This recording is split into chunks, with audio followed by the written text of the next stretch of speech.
There is a gap in the record, not a small one, not the kind of gap you find when a monk forgot to date his entry, or when a monastery fire took a shelf of parchment with it. This is not a gap caused by negligence or accident or the ordinary ravages of time. This is 200 years of almost total silence. 2 centuries during which one of the most dramatic transformations in the history of the British Isles took place, a transformation so complete and so violent that it reshaped the language, the genetics, the culture, and the very identity of the people living on those islands, and almost no one wrote a single word about it while it was happening. Think about that. Think about what it means. 200 years. 100 years ago from tonight, the world was fighting its first truly global war. 200 years ago, your great-great-grandparents were navigating a world being remade by steam engines and revolutions. 200 years is not ancient. 200 years is not so long that human memory cannot stretch across it. And yet, for the period we are about to enter, the historians of the times said almost nothing.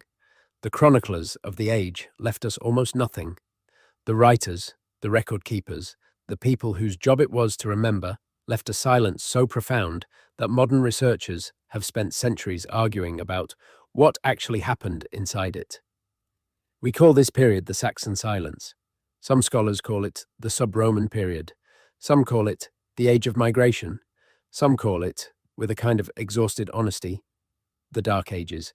Not because the world was dark, but because we cannot see it. The light of documentation simply goes out, and when it comes back on, 2 centuries later, Britain is a different place. The language has changed, the people have changed, the names of rivers and hills and villages have changed. Entire cities lie abandoned. Entirely new kingdoms have appeared in places where no kingdoms existed before. The Christianity that Rome had planted across the island has partially retreated, and a new people, or something that called itself a new people, has taken root across what we now call England. The question that has haunted scholars for 1,000 years, and that haunts us still tonight, is simply this. What happened? What really happened in those 2 centuries that changed everything so completely and left so little record behind? Was it a catastrophic invasion, a slaughter, a deliberate erasure of the people who had come before? Was it a migration so gradual and so peaceful that no one thought to write it down? Was it a collapse from within, a slow unraveling of a society that had become too dependent on external structures that simply stopped arriving? Or was it something stranger, something more complex, something that does not fit any of the neat narratives we have tried to build around it? If you are watching this to fall asleep, that is exactly why I make these videos. Maybe subscribe and let me know where you are right now and what time it is. Close your eyes if you want to. Let the words wash over you. Because what we are about to explore is one of the great unsolved puzzles of British history. A story about silence, and about what silences hide. A story about people who vanished from the record without explanation, and people who appeared in the record without clear origin. A story about the island at the edge of the world that kept reinventing itself, century after century, until the version we recognize today finally emerged from the fog. We are going back to the 5th century, to the moment when the lights began to go out, to the years after the last Roman troops withdrew from Britain, and something new and terrifying and ultimately world-changing began to fill the space they left behind. This is the Saxon silence, and it is stranger than you have been told. To understand the silence, you first have to understand the noise that came before it.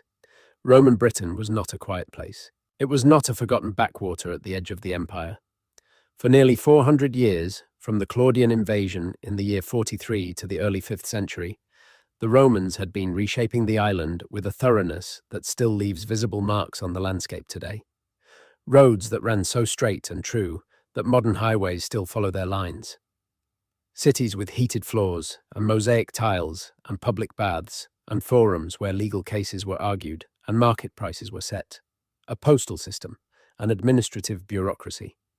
Garrisons of soldiers drawn from across the empire. North Africans and Spaniards and Dacians all stationed at forts along Hadrian's Wall. And they wrote things down. This is crucial. The Romans wrote things down obsessively. They kept records of grain deliveries and troop movements and tax assessments and legal proceedings. They sent letters home that occasionally survived. They inscribed the names of their dead on stone.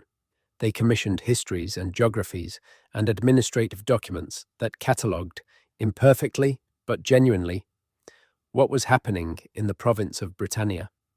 We know the names of Roman governors of Britain. We know the locations of their legionary fortresses.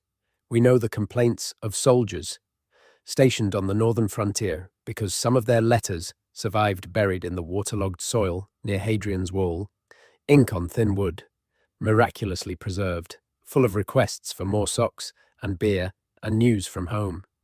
This is what documentation looks like. This is what a literate record-keeping civilization leaves behind. And then, in the first decades of the 5th century, it stops. It does not stop all at once. It never stops all at once. History does not work like a light switch, but the records thin out, and the character of what records exist changes, and very quickly, the confident administrative documentation of a functioning province becomes something altogether more desperate and more fragmentary. Messages sent to Rome requesting military assistance that apparently went unanswered. The record of a council in the early 5th century that may or may not have voted to expel Roman officials. Coins that stop arriving from the continent, which we can infer because they stop showing up in the archaeological record. The slow archaeology of abandonment, forum steps left unrepaired, hypocausts that were never refueled, city walls that were maintained for a while and then gradually not maintained. By around the year 410, the conventional story goes, the last Roman troops had withdrawn from Britain to deal with crises on the continent. The usurper Constantine III had stripped the garrison to fuel his own bid for imperial power. The Western Empire was under pressure from every direction. Britain was on its own. What happened next is what no one can fully explain. There is a document. There is always a document when you are dealing with the early medieval period. A single text that sits at the center of every argument, that gets cited and recited and argued over and dismissed and rehabilitated until it becomes more like a Rorschach test than a historical source. In this case, the document is called De Excidio et Conquestu Britanniae, The Ruin and Conquest of Britain, written by a man named Gildas, probably sometime in the mid-6th century, maybe around the year 540, maybe earlier, maybe later. We do not know for certain when Gildas was writing, and this uncertainty is itself a symptom of the problem we are dealing with. Gildas was British. He was almost certainly a monk or a cleric of some kind. He was educated clearly in the Latin rhetorical tradition, and he wrote with a passion and a fury that is immediately apparent even in translation. But here is what Gildas was not. He was not a historian. He was not trying to give us an accurate chronological account of what had happened. He was writing a religious polemic, a sermon of denunciation aimed at the kings and clergy of his own time, and he was using the disasters of the recent past as a kind of moral illustration for his argument. Britain has suffered, Gildas says, because Britain has sinned. The Romans came because of British faithlessness. The raids came because of British faithlessness. The Saxons came because of British faithlessness. It is a template, a rhetorical structure, and it colours everything he tells us. And yet, Gildas is all we have, more or less, from someone who was actually living in Britain in the period after Rome. He is the only substantial narrative source for the events of the late 4th and 5th and early 6th centuries. Every other account was written later, sometimes much later, by people who were themselves working from fragmentary and unreliable sources. Bede, who wrote in the early 8th century and is generally considered a more careful historian than most of his contemporaries, was working from Gildas. The later compilers of the Anglo-Saxon Chronicle were working from Bede and from traditions of uncertain reliability. The medieval Welsh writers who preserved what may be genuinely ancient genealogical and poetic material were working from an oral tradition whose transmissions we cannot fully trace. So we have a funnel of information, and the mouth of that funnel is very narrow, and at the narrowest point sits Gildas, writing his furious sermon in a Latin that is sometimes brilliant and sometimes nearly incomprehensible, describing events that may have happened within living memory or may have happened a generation or more before his time. What does Gildas actually say? He describes a Britain that, after the Roman withdrawal, descended into chaos. He describes raids by the Picts from the north and by a people he calls the Scots from Ireland, raiding parties coming by sea and leaving devastation along the coastlines and into the interior. He describes the Britons sending appeals to the Roman general Aetius, probably around the year 446, begging for military assistance and receiving no help. He describes a period of some recovery, a generation of relative peace in which the population grew and some of the old prosperity seemed to return. And then he describes the decision that he clearly regards as the central catastrophe of British history. A British king, whom Gildas does not name but calls a proud tyrant, a superbus tyrannus, invited Saxon warriors from the continent to settle in Britain in exchange for military service against the northern raiders. This was a common Roman practice, settling foederati, allied foreign troops, within the empire's borders in exchange for military assistance. It had been done all across the Western Empire. It was not, in principle, an obviously disastrous idea. But in Britain, according to Gildas, it turned out very badly indeed. The Saxons came. They settled in the east, probably in what is now Kent or Essex, or somewhere along the eastern coast. They served as mercenaries and were paid in provisions. And then, at some point, they complained that their payments were not sufficient, and they rose in revolt. They called to their kinsmen on the continent for reinforcements. And what followed, according to Gildas, was catastrophic beyond description. Fire and slaughter across the island. Cities burned. The population either killed or fled or enslaved. A wave of destruction that Gildas says covered the island from sea to sea. This is the story. This is the narrative that generations of historians have taken as their starting point. The Saxon invasion, the end of Roman Britain, the beginning of England. But there are problems with this story. There are serious, persistent, troubling problems, and they have been accumulating for decades in the journals of archaeologists and linguists and geneticists, and they suggest that what actually happened was considerably more complicated, considerably more ambiguous, and in some ways considerably more interesting than the story of a catastrophic invasion that wiped the slate clean. Let us start with the archaeology, because archaeology does not have a rhetorical agenda. Pottery does not try to persuade you of a moral point. Building foundations do not have a vested interest in making one group look better than another. And what the archaeology of sub-Roman Britain tells us is a picture that does not match particularly well with the story of sudden catastrophic destruction followed by population replacement. Consider the cities. Roman Britain had cities, not enormous by Mediterranean standards, but genuine urban settlements with all the infrastructure that implies. Londinium, which would become London, was the largest city in Britain, a commercial hub with a population perhaps in the tens of thousands. Eboracum, which would become York, was a major military base and administrative centre. Verulamium, now called St. Albans, was a prosperous market town with a forum and public baths and private houses with mosaic floors. Corinium, now Cirencester, was the capital of a province and one of the largest cities in Roman Britain. What happened to these cities in the 5th and 6th centuries is complicated. Some of them show clear evidence of continuity. London was not simply abandoned. There is evidence of activity, trade goods, some structures being maintained or rebuilt, though the character of the occupation changes and it becomes much harder to read clearly. York continued to be a significant place, though again, the archaeology of the early post-Roman period is difficult to interpret. Other sites show something more dramatic, the literal end of urban life, buildings falling into decay, the spaces between buildings filling with rubbish and vegetation, eventually becoming so indistinguishable from the surrounding landscape that later generations built over them without knowing what was beneath. But here is the crucial point. In almost no case do the excavations show evidence of the kind of violent destruction that Gildas describes. There are very few burning layers. There are very few mass graves from this period. There are almost no weapon deposits or bodies showing signs of violent death in the context zones where you would expect to find them if the cities were being sacked and burned. The cities of Roman Britain did not die in fire and slaughter, for the most part.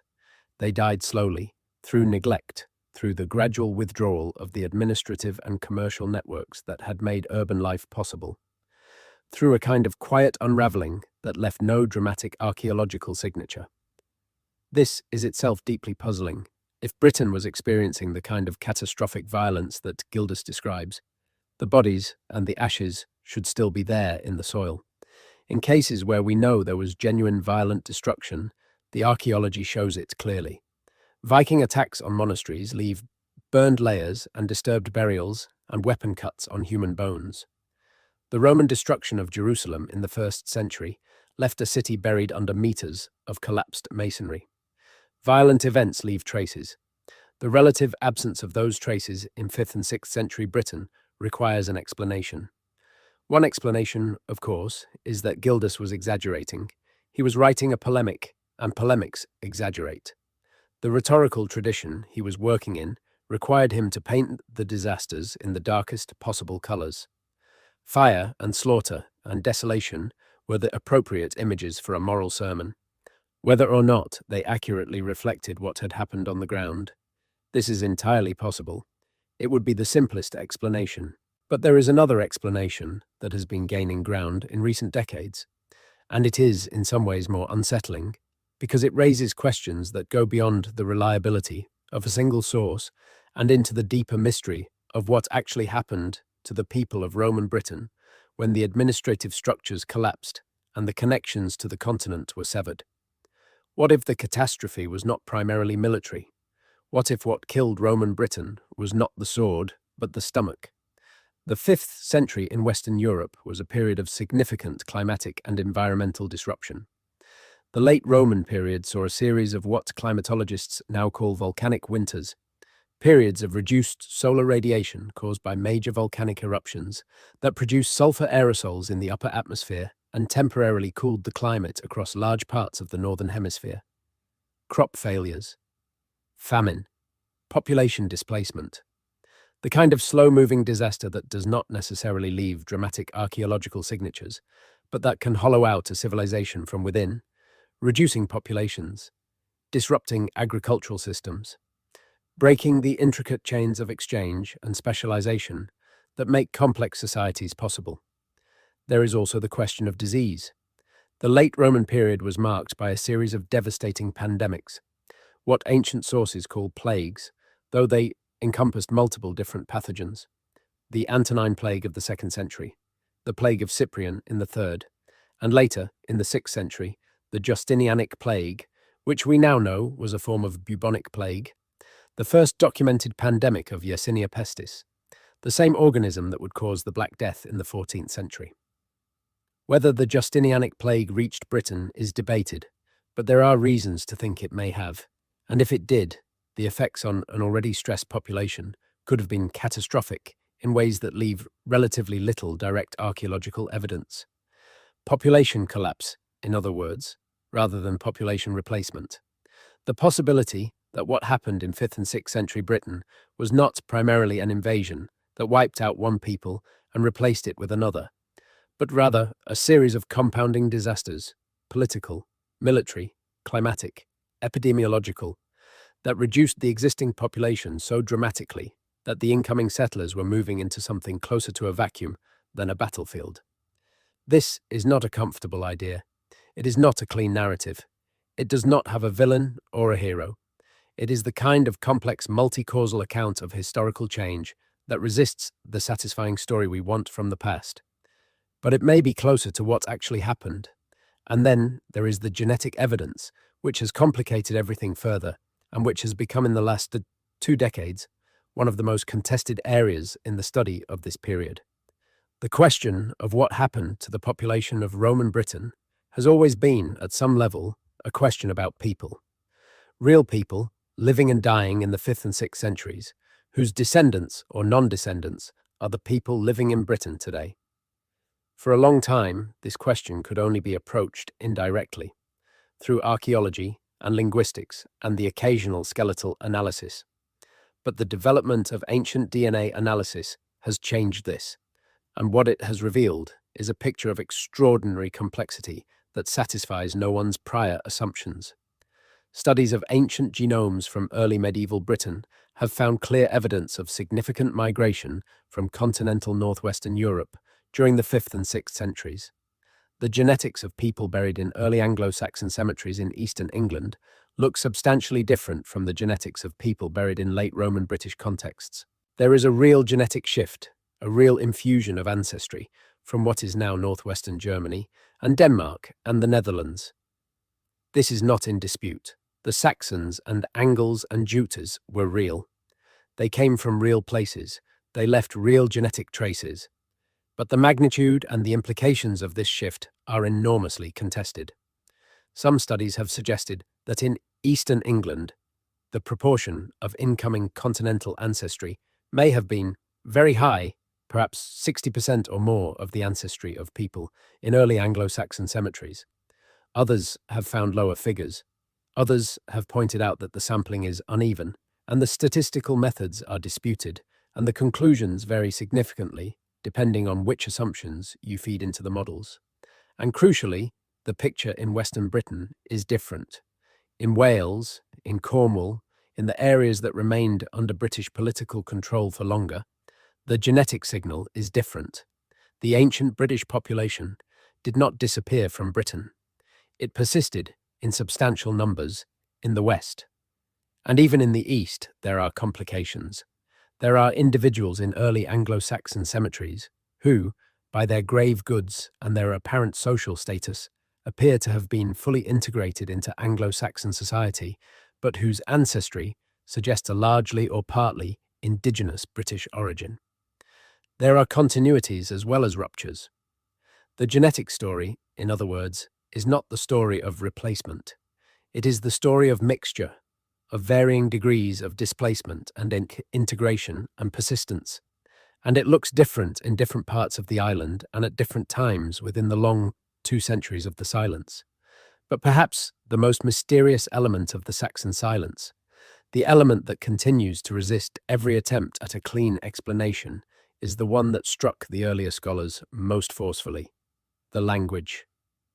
When the records begin again, when the documentation starts to accumulate in the 7th and 8th centuries, the dominant language of what is now England is Old English, not Latin, not British, the Celtic language that the majority of the population of Roman Britain was speaking. Old English, a Germanic language brought from the continent, recognizably the ancestor of the language you are hearing right now. This linguistic shift is extraordinary. It is, in the history of language change, one of the most complete and most rapid examples of language replacement that we know of. And it is deeply puzzling because language replacement of this kind does not follow automatically from even substantial population migration. When the Normans conquered England in 1066, they brought their language with them, and they ruled England for generations, and their language influenced English enormously. But English survived. It was not replaced by Norman French. The vast majority of the population kept speaking their own language, and eventually the ruling class adopted it. Why did that not happen in Roman Britain? Why did the Celtic-speaking majority not simply continue speaking their language, as dominated populations almost always do? The Britons did not disappear. The genetics tell us that. Even in eastern England, there were people of British ancestry who survived the migrations and lived alongside and within the incoming communities. Why did they stop speaking British? This question has generated an enormous amount of scholarly debate, and no one has a fully satisfying answer. Some have argued that the British language did not disappear as quickly as the later written record suggests, that it persisted as a spoken vernacular in even the most Saxon-dominated areas for longer than we think, slowly dying out over generations as the social prestige of Old English increased. Others have argued that the linguistic shift was more catastrophic, driven by the near-total collapse of the Roman administrative and educational structures that had made Latin and Latin-inflected British the languages of power and status. There is also, lurking at the edges of the debate, a hypothesis that some find compelling and others find offensive, that British speakers deliberately adopted the language of the incoming settlers, not because they were forced to at sword point, but because Old English became the language of the successful, the economically dominant, the socially ascending group, and that this kind of voluntary language shift, the kind of linguistic assimilation that happens when a community decides that speaking the dominant group's language gives their children better life chances, could explain the apparent completeness of the shift, even without postulating either genocide or mass displacement. None of these explanations is fully satisfying. All of them are probably partly true. The truth of what happened to the language of Roman Britain is probably as complicated as the truth of what happened to its people. But there is one more piece of this puzzle that is almost never discussed in the popular accounts, and that opens onto something genuinely strange, something that points not just to the history of Britain, but to a set of questions about the ancient world that are still not fully answered. Before the Romans came to Britain, before the Latin-writing administrators and the legionary commanders and the provincial governors, there were people on the island who were part of a network that extended across northwestern Europe and possibly much further. A network of trade and exchange and cultural practice whose full extent we are only beginning to understand. And there are traces of that network, faint but persistent, in the archaeological record of both Britain and the eastern seaboard of North America that continue to generate quiet, cautious, largely suppressed scholarly debate. We will come to that. We will come to what those traces might suggest about the world that Britain was part of before Rome arrived. But first, we need to understand the political landscape that emerged from the silence, the world of the early Anglo-Saxon kingdoms that replaced the Roman province and that set the stage for everything that followed in British history. Because those kingdoms, too, are stranger than they appear, and their origins are considerably more obscure than the confident narratives of later chronicle writers would have us believe. The kingdoms that emerged in Britain after the silence are known to us primarily by the names that later historians gave to them. Northumbria in the north, the great kingdom that stretched from what is now Yorkshire up into southern Scotland. Mercia in the Midlands, the powerful landlocked kingdom that would eventually dominate much of England. East Anglia in the east, later to give its name to a modern region, but in this period an independent kingdom with a ruling dynasty that made extraordinary claims about its origins. Wessex in the south and west, the kingdom of the West Saxons, which would eventually survive the Viking onslaught that destroyed its neighbours and become the nucleus around which a united England would form. And Kent in the southeast, perhaps the oldest and most direct connection to the continental homeland of the migrants. Each of these kingdoms, in the conventional account, was founded by a warrior chieftain who led his people across the North Sea and carved out territory in Britain by force of arms. Each has an origin story, usually recorded by much later chroniclers, usually tracing the royal lineage back through named ancestors to the migration period and often further to divine or mythological figures. Bede gives us migration stories for the Angles and Saxons and Jutes. The Anglo-Saxon Chronicle gives us regnal lists stretching back into the 5th century. Later genealogists trace the dynasties back even further, to figures from Germanic mythology. But when you look closely at these origin stories, when you examine the specific claims and compare them to what we actually know from archaeology and genetics and the few contemporary or near-contemporary sources, the narrative becomes much more complicated. The clean story of Germanic warrior bands founding kingdoms in conquered British territory turns out, on closer inspection, to be a story that was largely constructed and formalized in the 7th and 8th centuries, looking back at a period that was already becoming mythologized and obscure. Take Northumbria. Northumbria was not one kingdom originally, it was two, Bernicia in the north and Deira in the south, which were only joined under a single ruler in the late 6th century. The traditional accounts give both kingdoms origin stories involving continental migrants, but the archaeology of the region tells a more complicated story. Northern Britain remained under significant British political and cultural influence for much longer than the south. The Britons of this region, who called themselves Hen Ogledd, the Old North, maintained kingdoms and political structures well into the 6th century and possibly beyond. The genealogical traditions preserved in later Welsh manuscripts, themselves a complicated and contested source, remember these northern British rulers and their conflicts with both the Angles and with each other. The actual transition from British to Anglian political dominance in the north happened gradually and unevenly and involved military conflict, but also intermarriage and cultural accommodation and the kinds of political maneuvering that produce mixed outcomes rather than clean replacements. The Northumbrian kings of the 7th century, who are our first well-documented rulers of the region, were by that point several generations removed from any simple continental origin, and their world was one in which British traditions and memories were still very much alive. Or take East Anglia, whose ruling dynasty in the early 7th century, when it first becomes well documented, bore a name that has puzzled historians for centuries. The Woofingings, a dynasty name, and their most famous ruler, the man who was almost certainly buried in the extraordinary ship burial at Sutton Hoo, was named, or at any rate is referred to as, Raedwald. Sutton Hoo, if you are not familiar with it, is one of the most spectacular archaeological finds in British history, a burial mound on the Suffolk coast that, when excavated in 1939, was found to contain the ghostly impression of a great ship, and within it, the richest collection of early medieval objects ever found in Britain. Helmets and shields and drinking horns and gold and garnet jewellery of breathtaking sophistication, alongside objects from as far away as the eastern Mediterranean. A man of enormous wealth and power was buried here, and his burial contained objects that were simultaneously pagan, Germanic, and Christian, objects that suggest a ruler navigating between two worlds, perhaps not fully committed to either. The man in the mound, whoever he was at the intersection of worlds, and the dynasty he represented claimed an origin that, when you follow it back through the genealogical records, leads to a name that appears in neither British nor Germanic tradition, but in what may be an entirely different tradition altogether.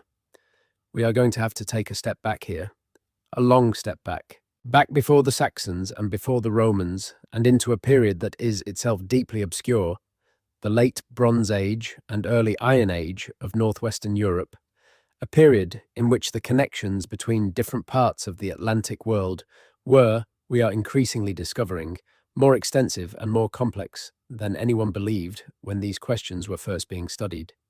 Because here is something that is rarely put in the popular accounts of the Saxon silence, something that the documentary tradition naturally tends to elide, because it requires holding in mind simultaneously the history of Britain and the history of a place that, in this period, had no obvious connection to Britain at all. The eastern seaboard of North America, the late Bronze Age trading networks of northwestern Europe were, at their peak, enormous. Tin from Cornwall and bronze from Ireland and gold from Ireland and cattle hides from Britain and amber from the Baltic and wool and furs and slaves all moved along maritime routes that connected communities from southern Iberia to Scandinavia. We know this because the objects themselves survive in the archaeological record, deposited in bogs and rivers and buried in graves, telling us about exchange patterns that crossed the open sea routinely and over enormous distances. What we know much less well is where the western end of these networks stopped. The conventional assumption has always been that Atlantic Bronze Age trade ended at Britain and Ireland, that the open Atlantic was a barrier rather than a pathway, that the peoples of prehistoric northwestern Europe did not venture into the deep ocean. But there have always been anomalies, objects found in contexts that do not fit the conventional picture, similarities between archaeological traditions on either side of the Atlantic that require explanation, genetic signals in Native American populations that have generated fierce debate. And there is one specific anomaly, one that has been circling in the literature for decades without ever quite being resolved, that is directly relevant to the story of Britain and the Saxon silence, and the question of what the ancient world actually looked like before Rome imposed its documentary order on it. In the early 1900s, a researcher working through the genealogical traditions preserved in early medieval Welsh manuscripts notice something strange. In the genealogies of several of the northern British kingdoms, the ones that called themselves Hen Ogledd, there appeared names and epithets that did not correspond to anything in the known Celtic or Roman tradition. Some of these names seem to have cognates, distant but traceable connections, in traditions that had no business appearing in northern British genealogies. The researcher published his findings in a small journal, was largely ignored, and the matter was quietly shelved. It resurfaced in a different form in the 1960s, when a linguist examining the river names of eastern England, the names that survived the Saxon silence and appeared in early medieval documents, noticed that a significant proportion of them were neither Celtic nor Germanic nor Latin. They appeared to be pre-Celtic, belonging to a linguistic substrate that predated the arrival of Celtic languages in Britain, perhaps by centuries or millennia. Some of these names had structural features that did not correspond to any known Indo-European language family. And then, in the 1990s, a physical anthropologist working on skeletal remains from pre-Roman Britain noticed a cluster of morphological features, characteristics of skull shape and bone structure, that appeared in a population buried in southeastern Britain in the Middle Bronze Age, and that she found parallels for of all places, the skeletal remains of certain pre-Columbian populations from the northeastern coastline of North America. She was careful about what she claimed. She was not claiming direct connection. She was noting an anomaly that required explanation. Her paper was published in a specialized journal, generated some discussion, and then the discussion subsided. None of these anomalies, taken individually, is enough to overturn the conventional picture. Each has a conventional explanation. The strange names in the Welsh genealogies could be scribal errors or borrowings from traditions we have not identified. The pre-Celtic river names could be relics of populations we have simply not yet characterized genetically or archaeologically. The morphological similarities in the skeletal remains could be coincidental, the result of convergent evolution in populations that were living in similar coastal environments and eating similar diets.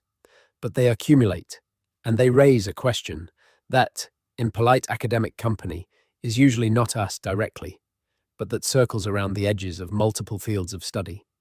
What did the Atlantic world look like in the centuries and millennia before Rome? How connected were the communities on either side of the ocean? And is it possible, just possible, that some of the deep strangeness of the Saxon silence, some of what makes this period so resistant to the conventional narratives, is related to the fact that Britain was always part of a world that was larger and stranger and more connected than we have been taught to believe? We are going to stay with this question. We are going to come back to it. But first, we need to finish the story of the Saxon silence itself, because there are aspects of the political and cultural transformation that are still not fully understood, even in conventional terms, and they deserve attention. One of the most striking features of the early Anglo-Saxon kingdoms, when they first become well documented in the 7th century, is how rapidly they adopted Christianity and how thoroughly they integrated the Christian church into their political structures. This might seem like a straightforward story. Missionaries came from Rome and from Ireland. They converted the pagan Germanic settlers, and the new kingdoms became Christian kingdoms. Bede tells this story. The Anglo-Saxon Chronicle tells this story. It has the satisfying arc of a religious conversion narrative. But look more closely, and the story becomes more complicated. Because in many parts of Britain, Christianity had not died out during the Saxon silence. It had retreated, certainly. It had lost its institutional infrastructure. But in Wales and Cornwall and parts of northern Britain, it had continued, maintaining something of the literary and learned tradition that had come to Britain with Rome, producing saints and scholars and the beginnings of a distinctively Celtic Christian culture. When the Roman mission of Augustine arrived in Kent in 597, it encountered not a pagan island waiting to be evangelized, but a complicated religious landscape in which two versions of Christianity, the Roman and the Celtic, with different traditions and different calculations of the date of Easter and different attitudes toward church organization, were coming into contact and sometimes into conflict.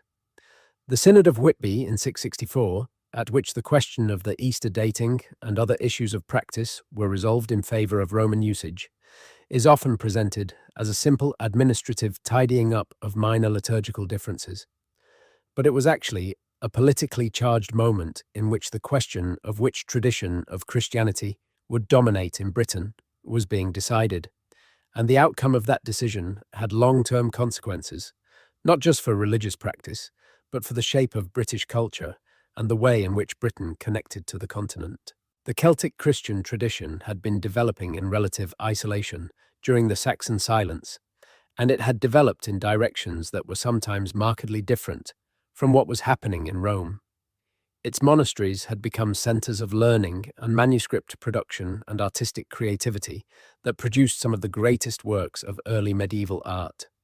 The Book of Kells, the Lindisfarne Gospels, the intricate metalwork of the period. These came out of a tradition that had its roots in the sub-Roman period, in the communities that had survived the silence and maintained their own version of the literary culture. And those communities had connections.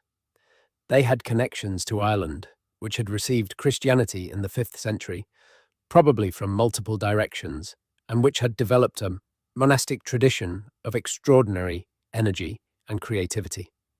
They had connections to Brittany in northwestern France, the region to which many British refugees had fled during the worst of the 5th century disruptions, and which maintained close cultural and ecclesiastical ties with Britain throughout this period. They had connections, possibly, to further afield than that, to the edges of the known world and beyond. There is a tradition, probably legendary in its details but perhaps preserving some historical memory, of early medieval Irish monks sailing into the Atlantic in their small leather boats, their curraghs, in search of islands and solitude, and perhaps something they called the Island of the Blessed, a mythological destination in the Western Ocean.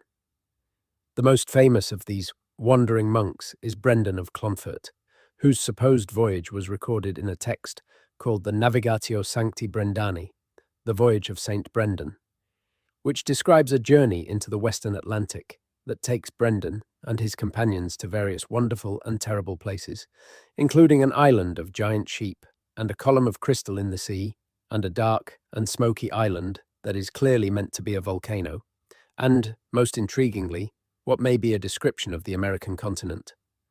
The Navigatio is a work of religious literature, full of clearly supernatural elements, and it is not and cannot be read as a straightforward geographical account. But behind the miracles and the allegory, there may be real geographical information. The Norwegian explorer Tim Severin demonstrated in the 1970s that a voyage across the North Atlantic in a curragh of the type described in the text was actually possible, and that the sequence of islands and ocean features described in the Navigatio maps, imperfectly but plausibly, onto the actual geography of the northern Atlantic route, from Ireland to Iceland to Greenland to the coast of North America. Not proof of anything, not even close to proof, but suggestive. Suggestive of the possibility that early medieval Irish monks knew more about the Western Atlantic than our conventional picture of the period allows for. And the Irish monks were connected to Britain. During the Saxon silence and in the period immediately following it, the Irish and the British Christian communities were in constant contact, sharing personnel and texts and traditions. What the Irish sailors may have known about the Western Ocean was not sealed away from British knowledge. It flowed through the networks of monastery and church and court that connected the two islands. Which brings us to something that is almost never discussed in accounts of the Saxon silence, because it requires connecting two things that are usually studied in complete isolation from each other: the history of early medieval Britain and the archaeology of the northeastern coast of North America. On the coast of New England and the Canadian Maritime Provinces, there are stone structures. Most of them were long ago attributed to colonial-era farmers building walls and cellars and root stores out of the abundant local stone. Some of them are genuinely that, but a subset of them have features that do not fit comfortably into the colonial farmer explanation. They are oriented to astronomical phenomena in ways that colonial farmers had no evident reason to care about. They have construction techniques that echo, sometimes quite specifically, the construction techniques of prehistoric megalithic monuments in northwestern Europe. Some of them have been examined by archaeologists and found to overlie soil deposits that, when dated, yield dates not from the colonial period, but from much earlier, sometimes by many centuries. The most controversial of these sites is a place in New Hampshire called Mystery Hill, or America's Stonehenge as it has come to be known in the tourist literature, a name that probably does it more harm than good given the associations with fringe archaeology that the term Stonehenge now carries. The site is a complex of stone walls and chambers and what appear to be oriented standing stones spread over several acres of hillside. It was first brought to wide attention in the 1937 when a journalist named William Goodwin purchased it and began excavating it, with a conviction that it was pre-Columbian and Irish in origin, a conviction that led him to restore and rearrange elements of the site in ways that have permanently complicated any attempt to study it scientifically. The subsequent history of Mystery Hill is largely a history of the difficulties that arise when a site becomes associated with fringe theories. Mainstream archaeologists largely stayed away, which meant that the serious stratigraphic and dating work that might have resolved the questions was not done for decades. When it was finally done, the results were ambiguous. Some radiocarbon dates from the site go back to the 2nd millennium BCE into the Bronze Age. Others cluster in more recent periods. The site was clearly used and modified at multiple times. What it actually was in its earliest phase is genuinely unclear. But here is what is interesting. Here is what makes Mystery Hill more than just a local curiosity. The astronomical orientations of the standing stones at the site, the alignments that point to solstice sunrises and sunsets and to specific star risings, correspond closely to the astronomical orientations found at megalithic monuments in Ireland and Britain. Not exactly, because the latitude is different and the horizon features are different, but the basic logic of the astronomical observations and the pattern of which phenomena were being tracked is recognizably similar. If the standing stones were set up by someone from a Bronze Age Atlantic tradition, this is what you would expect. If they were set up by colonial-era farmers, the question of why they would orient their property boundaries and root cellars to solstice sunrises is not easily answered.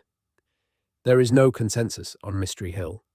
There is no consensus on several other sites along the New England coast that show similar features. The honest position is that we do not know who built them or when. The mainstream position is that they are colonial or immediate post-colonial in origin, and that the astronomical alignments are coincidental. The minority position is that they represent something older, something that connects back across the Atlantic to the world of prehistoric northwestern Europe. What does any of this have to do with the Saxon silence? It has to do with the question of what kind of world Britain was part of before the documentary record begins, and what kind of world it was still potentially connected to in the 5th and 6th centuries when the documentary record went dark. The connections between northwestern Europe and the western Atlantic, if they existed, and in whatever form they took, were not a Roman invention. They predate Rome. They belong to the prehistoric Atlantic world, the world of the megalith builders and the Bronze Age traders, the world that Rome superimposed its administrative structure on, without necessarily replacing or eliminating the older connections that already existed. When Rome withdrew from Britain and the documentary record went silent, the island did not float free from history. It continued to be embedded in networks of exchange and cultural influence that extended across the seas. The Irish connections were real and documented. The connections to Brittany and to the surviving post-Roman culture of Western France were real. What other connections may have persisted or been maintained through the centuries of silence is a question that the documentary record cannot answer, because the documentary record is exactly what was missing. Archaeology can sometimes answer it, and what the archaeology of the North Atlantic in the early medieval period is beginning to suggest is that the period of the Saxon silence was also a period of significant movement and exchange across the northern Atlantic in ways that we have only recently begun to appreciate. The Norse settlements in Iceland and Greenland, and eventually North America, are the most famous and best documented examples of this Atlantic expansion. But they were not the first, or at least there are reasons to question whether they were the first. In the 1960s, the Norwegian archaeologist Helge Ingstad and his wife Anne Stin Ingstad excavated a site on the northern tip of Newfoundland at a place called Lance aux Meadows and found the remains of a Norse settlement that dated to around the year 1000, confirming that the Norse sagas about voyages to a land called Vinland were not entirely legendary. The discovery was revolutionary, providing physical proof that Europeans had reached the Americas centuries before Columbus. But Lance aux Meadows was a small settlement, apparently occupied only briefly, and the sagas describe a much larger geography of exploration and attempted colonization. And there are other sites in the Canadian Maritime provinces and in New England that have generated claims of pre-Columbian European presence that the mainstream archaeological community has not definitively either confirmed or refuted. The evidence is contested. The methodology of dating and attribution is fiercely debated. The subject has been so thoroughly colonized by fringe theorists making claims that go far beyond what the evidence supports that serious scholars are understandably reluctant to engage with it at all. But underneath the noise of the fringe claims, there are genuine questions. Questions about the extent of pre-Norse Atlantic exploration. Questions about what the peoples of the eastern seaboard of North America knew about what lay to the east of them, and whether that knowledge was reciprocal. Questions about the genetic and linguistic and material cultural signals that occasionally, frustratingly, refuse to fit the conventional picture of complete pre-Columbian isolation. We are not going to resolve those questions tonight. They may not be resolvable with the evidence currently available. But we are going to sit with them, because sitting with unanswered questions is itself a form of historical attention. The Saxon silence is fundamentally about what happens when the record fails, when the documentation that normally allows us to reconstruct the past goes dark. And what we are finding, as we look at the period from multiple angles, is that the darkness is not uniform. There are things we can see, even in the silence, patterns in the archaeology, signals in the genetics, echoes in the language, traces of connections that the documentary record, when it existed, never bothered to record because they were too ordinary, too taken for granted, too much a part of the fabric of daily life to seem worthy of note. That is often how history works. The things that seem too obvious to write down are precisely the things we most need to know. Let us come back to Britain. Let us come back to the specific texture of life in the Saxon silence, to what it actually felt like to be a person, living on the island in the 5th or 6th century, when the world was changing around you in ways that would only become clear in retrospect. The thing that strikes you, when you read through the archaeological reports and the osteological studies and the pollen analyses from this period, is how local everything becomes. Roman Britain was a provincial society, connected to the empire and through the empire to the wider Mediterranean world. Goods circulated widely. Ideas and fashions and religious practices moved along the imperial road network. A ceramic style developed in one workshop could spread across the province within decades. A new religious movement could arrive from the east and establish itself in Britain within a generation. After the Roman withdrawal, this changes. Not immediately, not all at once, but gradually the radius of cultural exchange contracts. The fine pottery that had been produced in major pottery centres and distributed across Britain stops being produced. Local workshops try to fill the gap, but with decreasing success, and by the mid-5th century, in much of Britain, there is almost no wheel-thrown pottery being made at all. People go back to hand-forming their vessels or using leather or wooden containers that leave no archaeological trace. The standardization that comes from market production disappears, replaced by the idiosyncrasy of local craft. The coin economy collapses. This is something we can trace very precisely because coins are dated and their deposition in the soil follows patterns we can analyze. The last Roman coins arrive in Britain in the early 5th century. They keep circulating for a while, as coins do when no new supply is arriving, and then they stop being deposited in hoards, which means they stop being used as stores of value, which means the monetary economy they supported has ceased to function. Britain goes back to barter, or to something like the gift economies and tribute economies that had probably coexisted with the coin economy all along in the margins of Roman society. Long-distance trade continues, but in a different register. There is a fascinating body of evidence from the western parts of Britain, from Wales and Cornwall and the western coastline, for the continued importation of pottery and glass from the Mediterranean and from Gaul throughout the 5th and 6th centuries. This is the period of the Saxon silence, the period when eastern Britain is being transformed by Germanic settlement. But in the west, someone is still trading with the Mediterranean. Someone is still connected to the broader networks of Atlantic and Mediterranean exchange, importing wine amphorae from the Aegean and oil from North Africa and glass from Gaul. The quantity is small. It is not the massive importation of the Roman period, but it is real, and it is sustained across the entire period of the silence. This tells us something important. The world did not end. The connections to the broader world did not end. They contracted, became more restricted, more elite, more focused on the western coastlines that were always the natural port of entry for Atlantic trade. The elites of Western Britain in the 5th and 6th centuries were still drinking Mediterranean wine from Mediterranean vessels. They were still participants, however marginally, in a world that extended far beyond the island. And this is the world in which the traditions of Celtic Christianity were developing, in which the monks were sailing out into the Atlantic, in which the genealogical memories of the Hen Ogledd were being preserved in verse. The East was different. In the areas of most intensive Germanic settlement, the connections were not to the south and the Mediterranean, but to the north and the North Sea coast. The people who were arriving in eastern Britain in the 5th and 6th centuries were bringing their own networks with them, their own connections to the continental world from which they had come. The archaeology of early Anglo-Saxon material culture shows these connections clearly. The metalworking styles, the types of brooches and belt fittings, the forms of buildings, all of these link early Anglo-Saxon Britain to a North Sea world that extended from Frisia in the south to Scandinavia in the north. So the island that emerges from the Saxon silence is not one thing.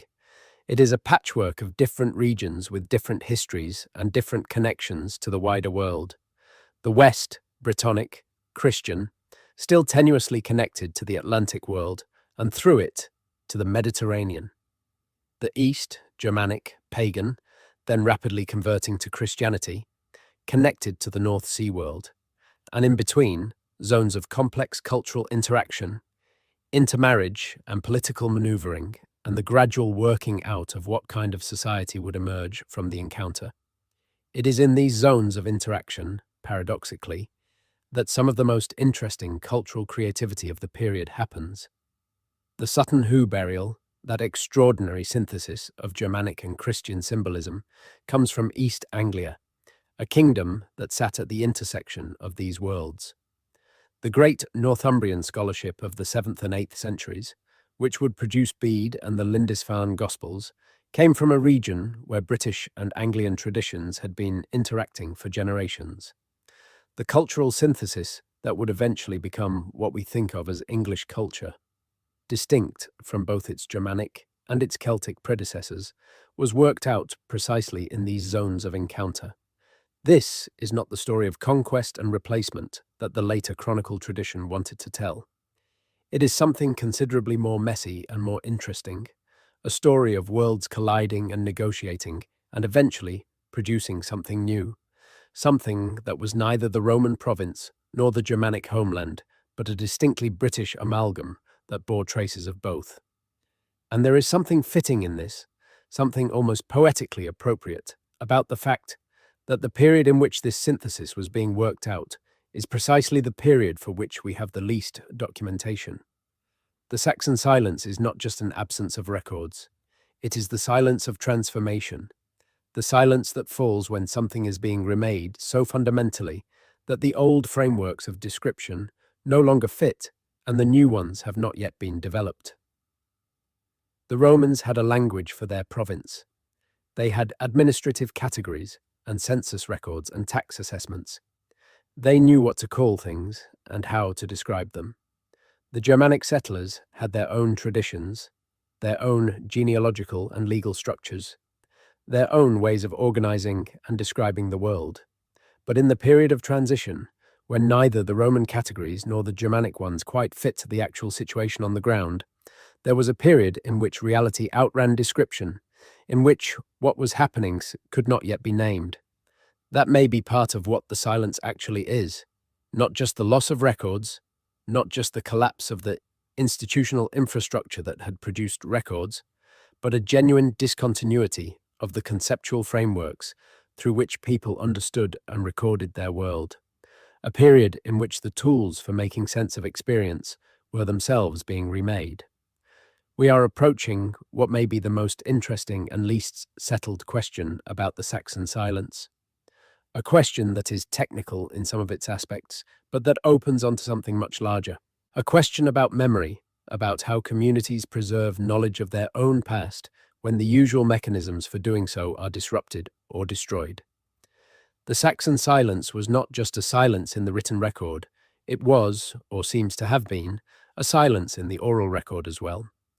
The Anglo-Saxon kingdoms that emerge in the 7th and 8th centuries have origin traditions, but those traditions, when examined carefully, are remarkably thin in their specific historical content about the period of the silence itself. The genealogies stretch back, but they stretch back schematically, through long lists of names that have the feel of formal construction, rather than genuine historical memory. The migration stories are told in broad strokes, without the kind of specific geographical and temporal detail that you would expect from traditions preserving genuine memories of recent events. Compare this to the Welsh tradition, which is different in character. The Welsh genealogical and poetic materials, preserved in later manuscripts but clearly drawing on earlier tradition, contain specific place names and personal names and events from the sub-Roman period that have a different texture of specificity. They remember, however imperfectly, the actual geography of the North British kingdoms, the actual names of the rulers and their opponents, the actual locations of battles. This is not perfectly reliable historical evidence. It is tradition, which means it has been shaped and transmitted and inevitably modified by the process of transmission. But it has the feel of tradition preserving real memory, as opposed to tradition constructing legitimating myth. Why the difference? Why do the British traditions preserve more specific memories of the sub-Roman period than the Anglo-Saxon traditions, even though the Anglo-Saxon traditions were being written down in the same period and with access to similar resources? One answer might be that the British communities that preserved the Welsh traditions were geographically closer to the events they were remembering. The North British kingdoms, whose history is preserved in the Welsh materials, were located in exactly the regions where the interface between British and Anglian power was playing out in the 6th and 7th centuries. These communities had every reason to remember their history, because that history was the basis of their political claims and their cultural identity. The Anglo-Saxon kingdoms, by contrast, were in the process of constructing their identity rather than defending a pre-existing one.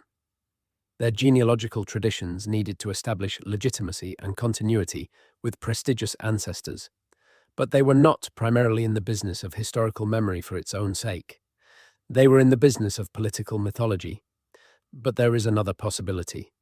There is a possibility that the comparative thinness of Anglo-Saxon historical memory about the period of the silence reflects a genuine historical reality, that the migration and settlement process really was, in many areas, as rapid and as disruptive as the later tradition implies, leaving communities so thoroughly reorganized that their previous histories were genuinely lost rather than deliberately suppressed. This would fit with the linguistic evidence. If the shift from British to Old English was as rapid as the later record suggests, it would have broken the chain of oral transmission in which historical memory is normally preserved. You cannot keep alive the specific content of a tradition if the language in which that tradition is expressed is no longer being learned by children. Language shift is memory loss, not just in the metaphorical sense, but in the very practical sense that the stories and genealogies and place name traditions that encode historical knowledge are inseparably bound to the language they are expressed in and do not survive translation intact. The Saxon silence may therefore be self-reinforcing.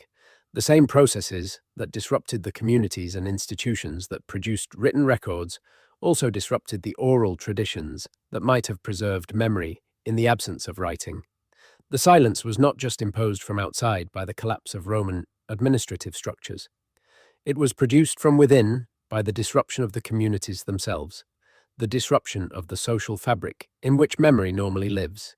And yet, there are the anomalies, the names that do not fit, the river names that are neither Celtic nor Germanic, the genealogical traditions that contain material from traditions we cannot identify, the genetic signals that point to connections we have not fully explained, the stone structures in New England that are oriented to solstice sunrises in ways that echo the megalithic traditions of the Atlantic world. These anomalies suggest that the silence was not complete, that beneath the disruption, beneath the language shift and the cultural replacement and the loss of institutional memory, there were threads of continuity, threads connecting the world of sub-Roman Britain to a world that was both older and larger than the Roman province, threads that survived, however tenuously, the centuries of darkness. What were those threads? Who maintained them? How did they maintain them in the absence of the institutional structures that normally support cultural transmission?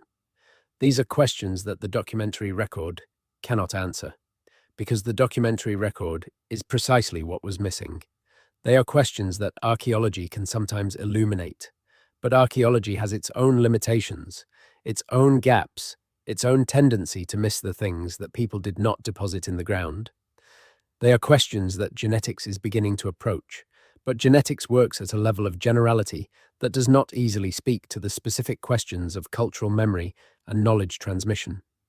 We are left, finally, with the silence itself.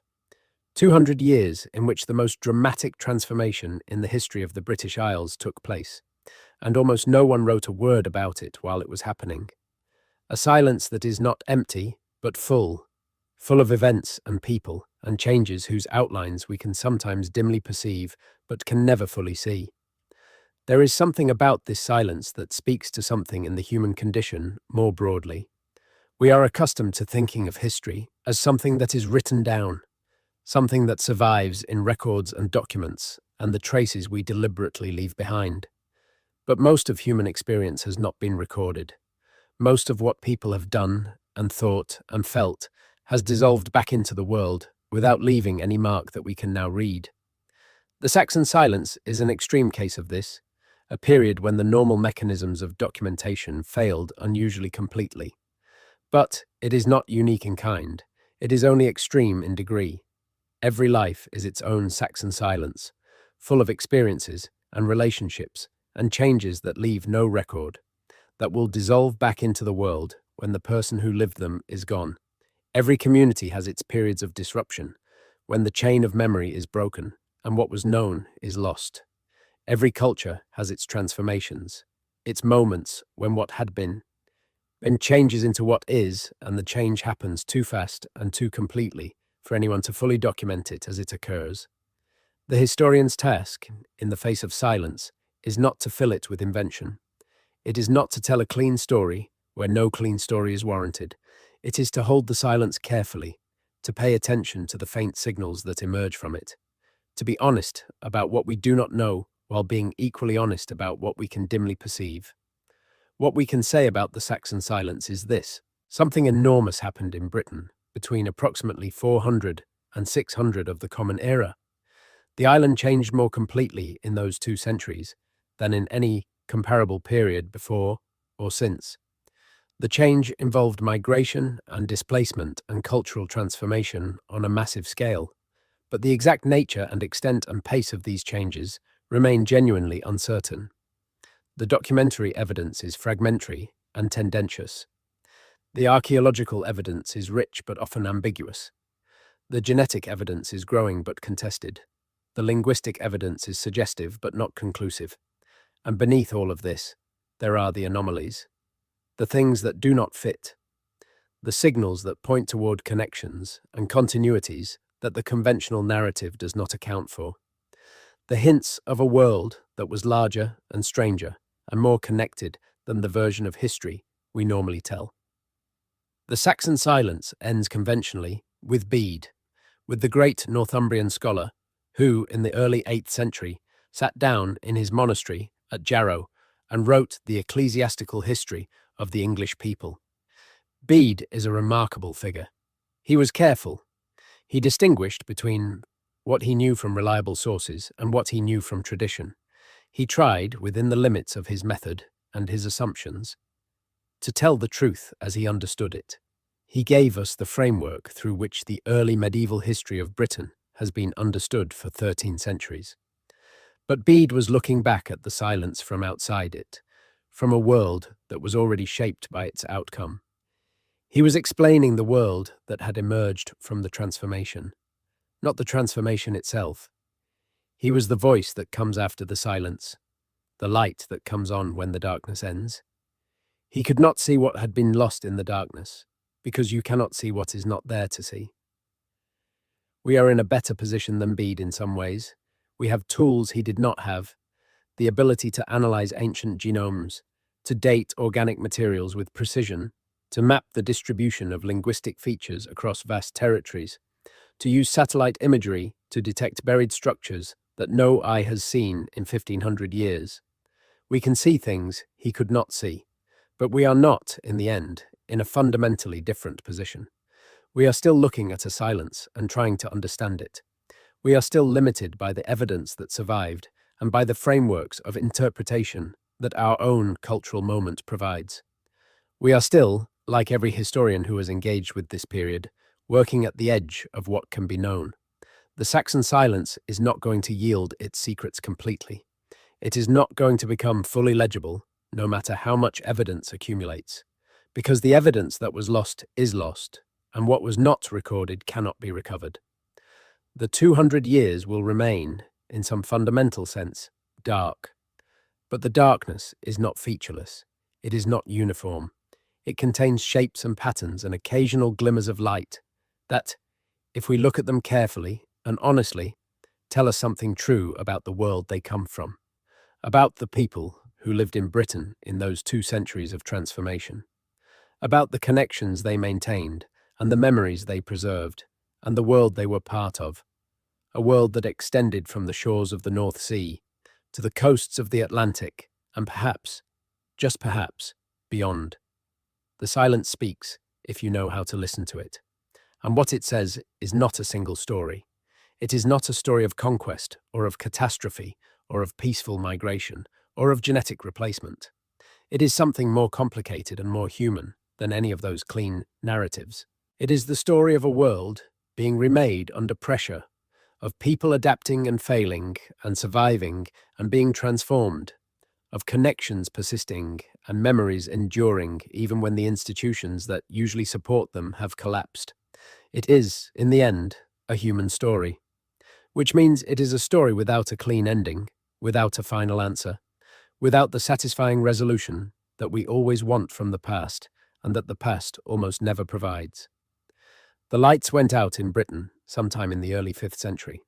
The records stopped, the documentation failed, and for 200 years, or something close to 200 years, the island changed in ways that no one was writing down. When the lights came back on, Britain was England, and also Wales, and also what would become Scotland, and the people who lived in those places spoke different languages and followed different rulers, and understood themselves in ways that were profoundly shaped by what had happened in the dark. But they did not know what had happened in the dark. They only knew the world they had inherited. And that world, the world that emerged from the Saxon silence, is the direct ancestor of the world you are living in now. The language you are hearing these words in is descended from Old English, which was brought to Britain during the silence. The political geography of the British Isles, the shape of England and Wales and Scotland as distinct entities, has its roots in the settlements and conflicts of those 2 centuries. The religious culture, the particular kind of Christianity that developed in Britain during the sub-Roman period, and that was then further shaped by the encounter with the Germanic settlers, left traces that persist in British culture to the present day. You are, in a very real sense, a product of the Saxon silence. Whatever your ancestry, wherever you are listening to this from, the world you live in was shaped by those 200 years of darkness.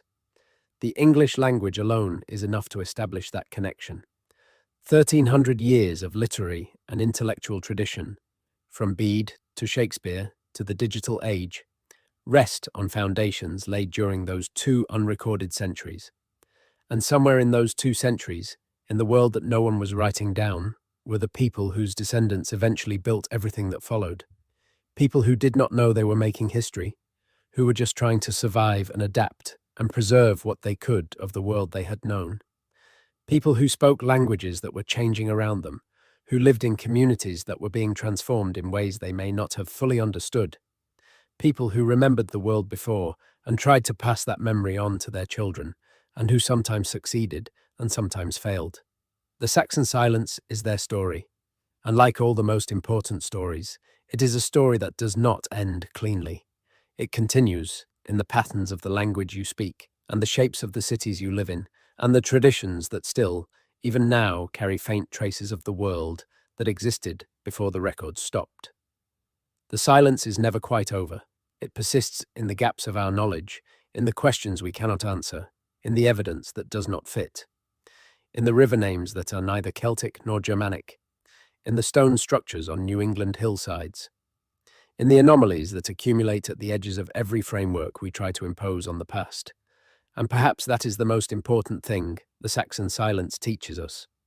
Not about Britain, specifically, not even about history, specifically, but about the limits of what we can know, about the way in which the past always exceeds our attempts to document and contain it, about the fact that the most significant changes often happen in the spaces between the records, in the silences that documentation cannot reach. History is not just what was written down, it is what happened. And what happened in those 200 years on a small island at the edge of the world was enormous. We are still living in its wake, and we are still, all these centuries later, trying to understand it. Rest now. Let the silence speak to you as it has spoken to every historian and every archaeologist, and every person who has ever stood in a field in England or Wales or Scotland and wondered what it was like here. In those unrecorded centuries when the world was being remade, the questions will still be there tomorrow. The silence will still contain its mysteries. But tonight, here in the dark, there is something almost comforting in knowing that the story of who we are goes back further than we can see, and that somewhere in the darkness of those 2 centuries, people were living and changing and building the world that eventually produced everything that followed. Good night. There is a version of the 5th century that almost never appears in the popular accounts. Not the version with the Saxons arriving in their longboats and the Britons fleeing before them. Not the version with Arthur fighting his last battle against the darkness. There is a quieter version, a slower version, a version that is harder to dramatize precisely because it is more honest. It is the version that asks what it was actually like to be a farmer in lowland Britain in the year 450, when the administrative structures of the Roman province had ceased to function, but the actual landscape had not yet changed dramatically. Your fields were still there, the roads were still there, still passable, still useful. The villa of the local landowner might still be occupied, though some of the more elaborate features of its decoration might be starting to look a little worn. The town down the road might be quieter than it used to be, might have fewer people in its market on a given day, might have some buildings that were starting to show signs of deferred maintenance. But you were still there, your neighbours were still there. The rhythms of the agricultural year, the ploughing and the sowing and the harvesting and the storing were still there. The local Saints' Day or the seasonal celebration, whatever form it took in your particular community, was still there. The social relationships that made up the fabric of your daily life, the debts and the favours and the marriages and the feuds and the obligations were still there. What was not there, or was becoming less and less present, was the framework of imperial administration that had organized and taxed and policed and, in a certain sense, made sense of your world for nearly 400 years. The census takers were not coming anymore. The tax collectors were not coming anymore. The military patrols that had kept the roads reasonably safe were not coming anymore. The pottery from the big production centres in central Britain was arriving less regularly, and then not at all. And somewhere out there, Beyond the horizon, there were reports. Travelers coming through with stories. Coastal people talking about ships they had seen. The word that things were difficult, that there had been fighting, that some places had been abandoned. The word, eventually, that people were coming, that settlements were appearing in the east that had not been there before, that the language spoken in certain areas was changing. How quickly does this knowledge travel? How quickly does a farming community in, say, the Cotswolds or the Severn Valley become aware that the world is changing around them? This is not a question with a simple answer.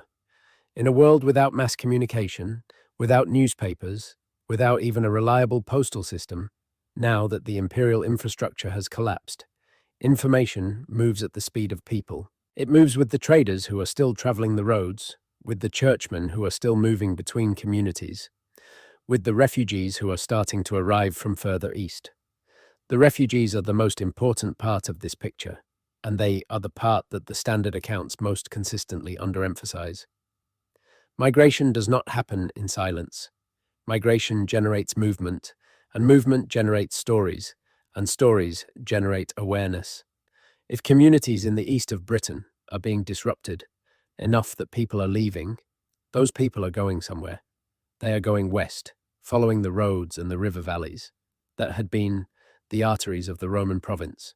They are bringing their stories with them. So the communities of Western Britain did not wake up one day to find that everything had changed. They watched the change coming. They received the refugees. They heard the stories. And they had time, whatever time means in this context, to think about what they wanted to do and what they wanted to preserve. This is important because it means that the cultural and linguistic traditions of Roman Britain did not simply vanish when the disruption hit. They had time to be carried west, to be consolidated in the areas that remained under British political control, to be deliberately preserved by the communities that received and sheltered the people who carried them. The Welsh literary tradition is the most visible product of this process. The tradition of poetry and genealogy and historical memory that eventually crystallized in the manuscripts of medieval Wales was not created in a vacuum. It was the product of centuries of careful preservation, of communities that understood themselves to be the custodians of a British identity that had been displaced from its original geographical centre but was not extinguished. The poets who composed the earliest Welsh verses, the ones that can be traced back to the 6th and 7th centuries in the traditions preserved in later manuscripts, were working in a context of displacement. They were composing in a tradition that knew it was displaced, that understood itself as the remnant of something larger that had been diminished. The elegiac quality that runs through much of early Welsh poetry, the sense of loss and of a world that was passing, is not just a literary convention, it is a genuine historical experience, the experience of communities that remembered what had been and were watching it recede. And those communities had connections that extended beyond Wales and beyond the British Isles. The church was the most important of these.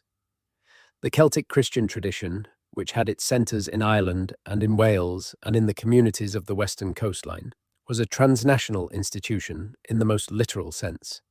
It crossed the seas as a matter of course, maintaining connections between communities in Ireland and Britain and Brittany that persisted through all the political disruptions of the period. The monasteries were the key nodes in this network, not just as places of prayer and worship, but as places of learning, of manuscript production, of the preservation and transmission of knowledge.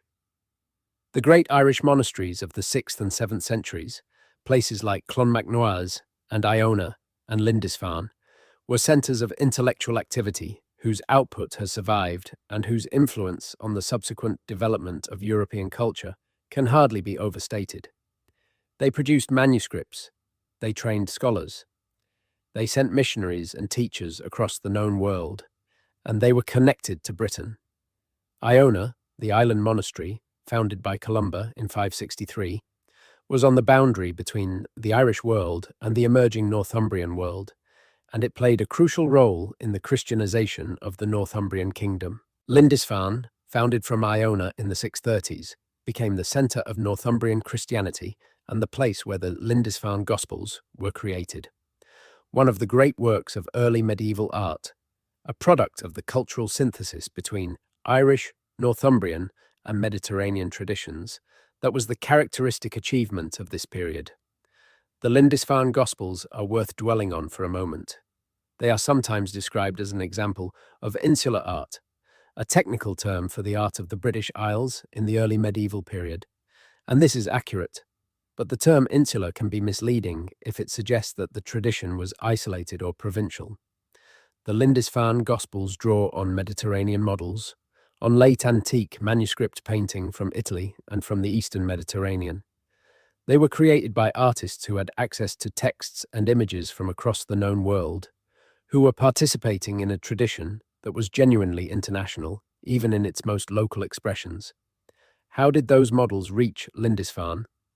Through the networks of the Church, through the monks and scholars who travelled between Britain and the continent, who brought manuscripts back with them, who maintained connections to the centres of Mediterranean Christian culture, even during a period when the political and economic connections between Britain and the continent had been dramatically reduced. The Church provided, during the Saxon silence and in the period immediately following it, exactly what the Roman imperial administration had provided before it: a network of connections that allowed knowledge and ideas and artistic models to flow across large distances.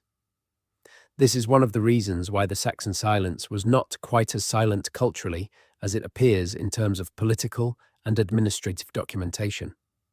The things that were not being written down in terms of political events and administrative records were being written down in terms of religious texts and biblical commentaries and liturgical materials. The intellectual life of the period was not interrupted in the same way as the political documentation. It was redirected, channeled through ecclesiastical institutions that survived the political collapse. But it continued. Bede is again the crucial figure here. Bede was writing in the early 8th century, but his intellectual formation had roots in the traditions that had been developing throughout the period of the silence and in the period immediately following it. He was the product of a tradition of scholarship and learning that had been maintained by the monastic institutions of the Northumbrian world, institutions that had themselves developed out of the encounter between the Irish monastic tradition and the emerging Anglo-Saxon kingdoms. And Bede was curious. He was curious in a way that was genuinely unusual for his time, interested not just in church history and biblical interpretation, but in the natural world, in the calculation of time, in the history of the peoples and kingdoms he was writing about. His ecclesiastical history is not just a record of ecclesiastical events. It is an attempt to understand the history of a people, the English people as he conceived them, and to place that history in relation to the history of the world. What Bede could not do, and what makes the ecclesiastical history frustrating for historians of the sub-Roman period, is see behind the silence. He was writing from the far side of it. He could see its beginning and he could see its end, but the middle was dark to him as it is to us. He had access to traditions and documents that are now lost, and his account of the period of migration is therefore more detailed than we might otherwise have. But it is still an account written from outside the silence, looking back. There is a moment in the ecclesiastical history that I find strangely moving. Bede is describing the state of Britain in his own time, in the early 8th century, and he lists the languages spoken on the island. 5 languages, he says: English, British, Irish, Pictish, and Latin. 5 languages for what is, geographically, a relatively small island. The linguistic diversity of early medieval Britain was extraordinary, a reflection of the multiple migrations and survivals that had shaped the population over many centuries. In listing those 5 languages, Bede was inadvertently documenting the survival of what the Saxon silence had tried to erase. British had not disappeared, despite everything. It was still spoken, in Wales and probably in parts of Northumbria and elsewhere where British communities had survived. Irish was being spoken by communities that had crossed from Ireland to settle in western Scotland and parts of Wales. Pictish, the language of the peoples of northern Scotland, had survived whatever disruptions the sub-Roman period had brought to the north, and Latin, the language of the church and of scholarship, was alive and vigorous in the monasteries. The 5 languages of early medieval Britain are a map of the silence. They tell you, better than almost any other single piece of evidence, what had happened and what had survived. They tell you that the silence was not a complete erasure, that beneath the Germanic domination of the lowlands, multiple other linguistic and cultural traditions were continuing, and they tell you that the island Bede was describing was genuinely diverse, genuinely multiple, genuinely a product of many different histories converging in a single place. This is the Britain that emerged from the Saxon silence, not a uniform Germanic kingdom, not a simple replacement of one population by another, but a complex patchwork of communities with different languages and different histories and different relationships to the transformation that had occurred. A place defined precisely by the diversity of its components and by the tensions and negotiations between them. And this diversity, this complexity, this layering of different traditions on a single small island, is itself a product of the silence. It is what silence produces when it is a silence of transformation, rather than of erasure. The things that survive a silence are not the things that were loudest before it. They are the things that were deepest, the things that were woven most thoroughly into the fabric of daily life, the things that persisted, not because they were documented, but because they were lived. Language is the deepest thing. It is the thing that is hardest to displace, because it is not carried in any single institution or any single text, but in the mouths and minds of every person in a community. Even when political power shifts and administrative structures collapse, and the elites adopt new languages and new identities, the language of the common people tends to persist, transmitted from parent to child in the ordinary flow of daily life. That British survived at all, given the scale of the Germanic migration and the extent of the cultural transformation, is remarkable. That it survives today in Welsh and in Cornish, however attenuated and endangered, is an extraordinary testament to the resilience of linguistic tradition, to the capacity of communities to maintain their identity through even the most dramatic disruptions. And this resilience has a lesson for us. A lesson not just about the Saxon silence, but about historical change more broadly. We tend to think of transformations as complete, as replacing what was before with something new. The Saxon silence looks from the outside like a complete transformation. Roman Britain replaced by Anglo-Saxon England, Celtic languages replaced by Germanic ones, the old administrative structures replaced by new kingdoms. But it was not complete. It was never complete. Nothing historical is ever complete. The old persists within the new, changed and diminished perhaps, but not gone. The 5 languages of Bede's Britain are proof of that. The genetic diversity that modern analysis reveals in the British population is proof of that. The river names that are neither Celtic nor Germanic are proof of that. The past does not go away. It goes underground. It continues in forms that the documentary record does not capture, in the rhythms of agricultural life and the names of hills and the ways of remembering that communities pass down, not in writing, but in practice. And then it resurfaces, sometimes in unexpected places, sometimes in ways that surprise and unsettle the confident narratives we have built to explain where we came from. The Saxon silence is, in this sense, a model for understanding historical change generally. It is an extreme case, yes. The absence of documentation is unusually complete. The transformation is unusually rapid and thorough. But the dynamics it reveals, the persistence of what survives beneath the surface of the official record, the complexity that underlies apparent simplicity, the way in which what looks like replacement is actually mixture and negotiation and partial survival, these are the dynamics of all historical change.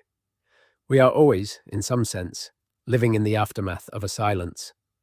The world we inhabit is always the product of processes that were not fully recorded, of changes that happened in the gaps between the documents, of survivals and continuities that the official record does not acknowledge. Understanding this does not make the past more accessible, but it makes it more honest. It makes the silence itself visible as a historical fact rather than treating it as an absence, a void where history has not yet begun.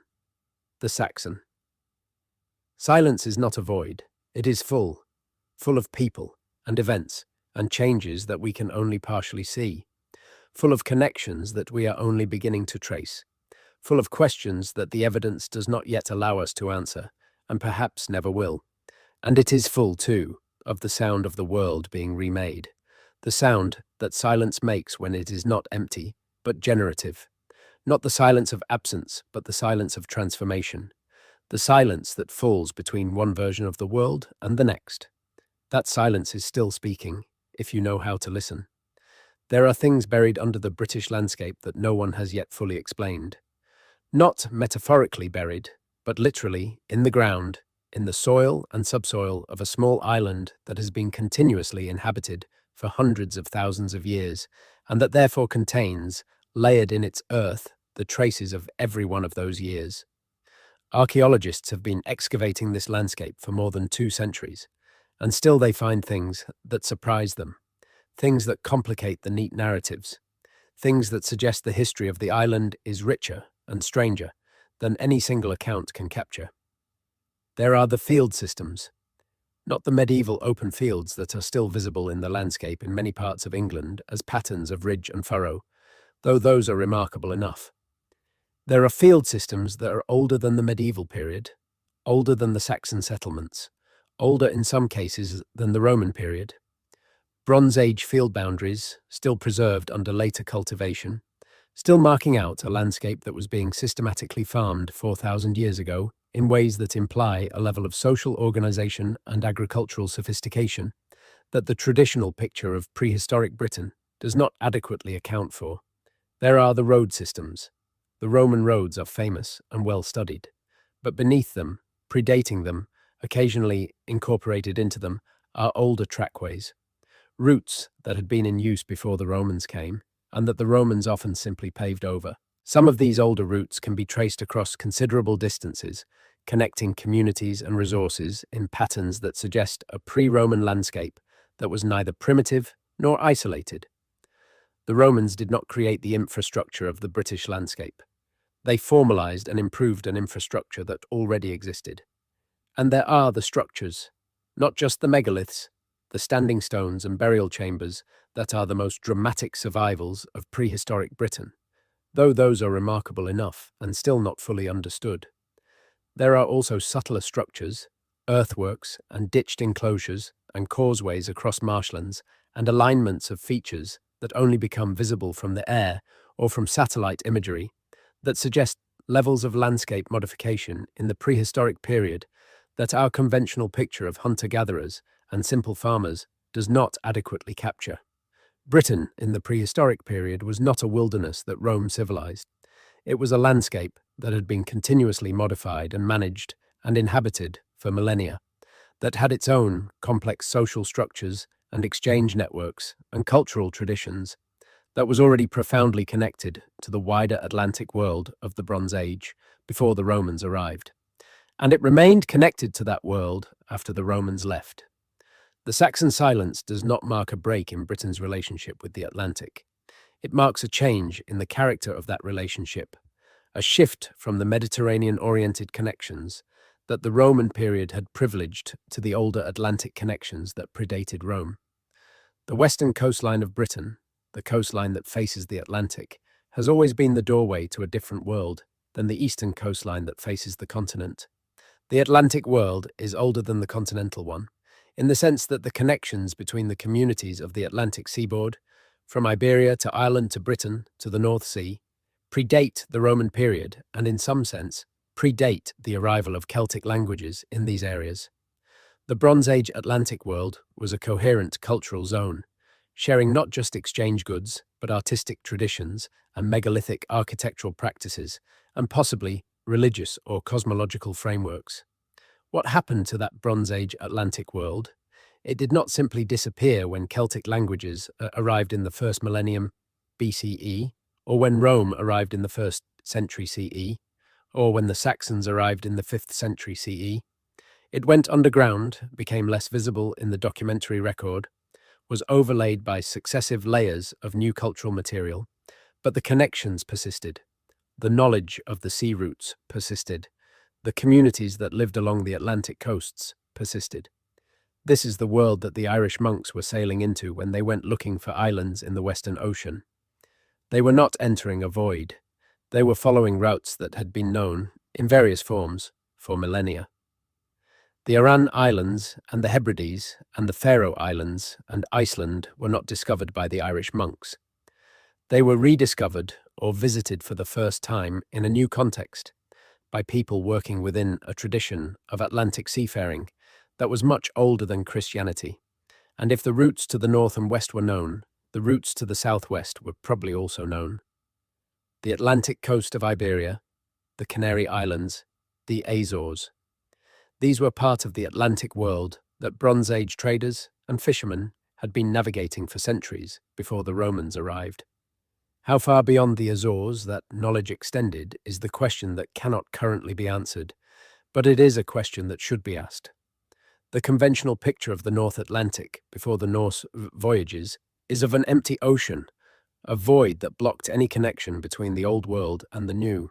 But this picture is based primarily on the absence of documentary evidence. And as we have seen, the absence of documentary evidence is not the same as the absence of activity. The same communities that maintained the connections of the Atlantic Bronze Age world left almost no documentary record because they had not yet developed writing, or because they used writing for purposes that did not include the documentation of long-distance voyages, or because the records they did produce were made of materials that have not survived.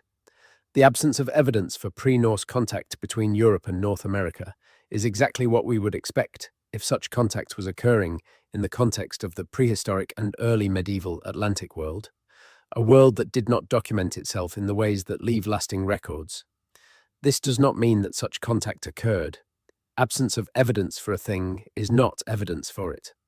But the question of whether the Atlantic was a barrier or a pathway in the prehistoric and early medieval periods is genuinely open, genuinely contested, and genuinely important for understanding the full scope of the world that Britain was part of before, during, and after the Saxon silence.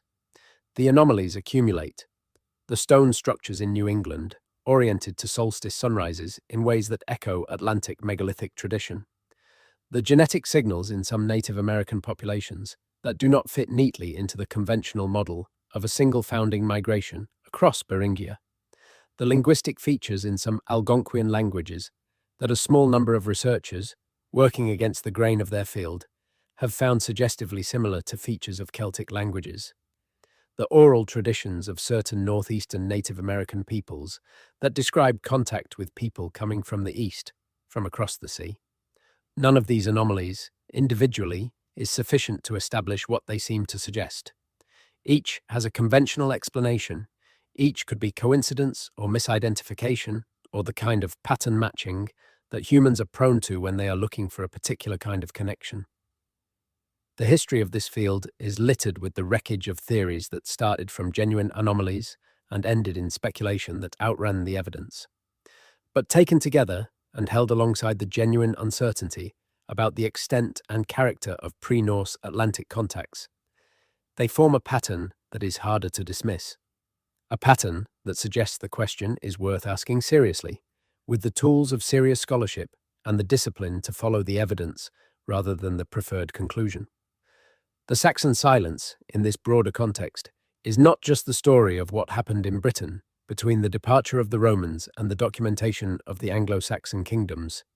It is a window onto the question of what the ancient Atlantic world actually looked like, how connected it was, what people knew about each other across the vast distances of the ocean, and what traces of that knowledge survived the disruptions of migration and conquest and the loss of institutional memory. These are questions that current research is only beginning to approach with the tools adequate to the task. Ancient DNA analysis of pre-Columbian skeletal remains from the northeastern coastline of North America is ongoing, and its results, when they come, will either clarify or further complicate the picture. The systematic application of modern archaeological methods to the contested New England stone structures has not yet been done, but there are researchers who believe it should be and who are working toward that goal. The careful linguistic analysis of the pre-Celtic substrate in British river names and place names is continuing, and its results may eventually tell us something about the linguistic landscape of Britain before the arrival of the languages we know. These are slow processes. They operate on the timescale of scholarly careers, not news cycles. They produce tentative conclusions that require years of verification and debate before they can be considered settled. They are the opposite of the dramatic revelations that capture popular imagination. But they are the way that real knowledge advances, slowly, carefully, piece by piece, building a picture that is always incomplete, but that becomes, over time, progressively less incomplete. The Saxon silence will not be fully resolved by any single discovery. It is too large for that. It involves too many different kinds of evidence, too many different scholarly traditions, too many fundamental uncertainties about how the historical record works and what it can and cannot tell us. But it will become, over time, less dark. The silence will begin, in places, to speak. And perhaps that is the most appropriate note on which to leave it.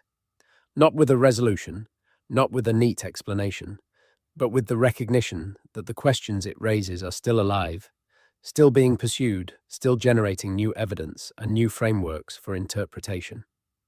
The Saxon silence is not a closed chapter in the history of Britain.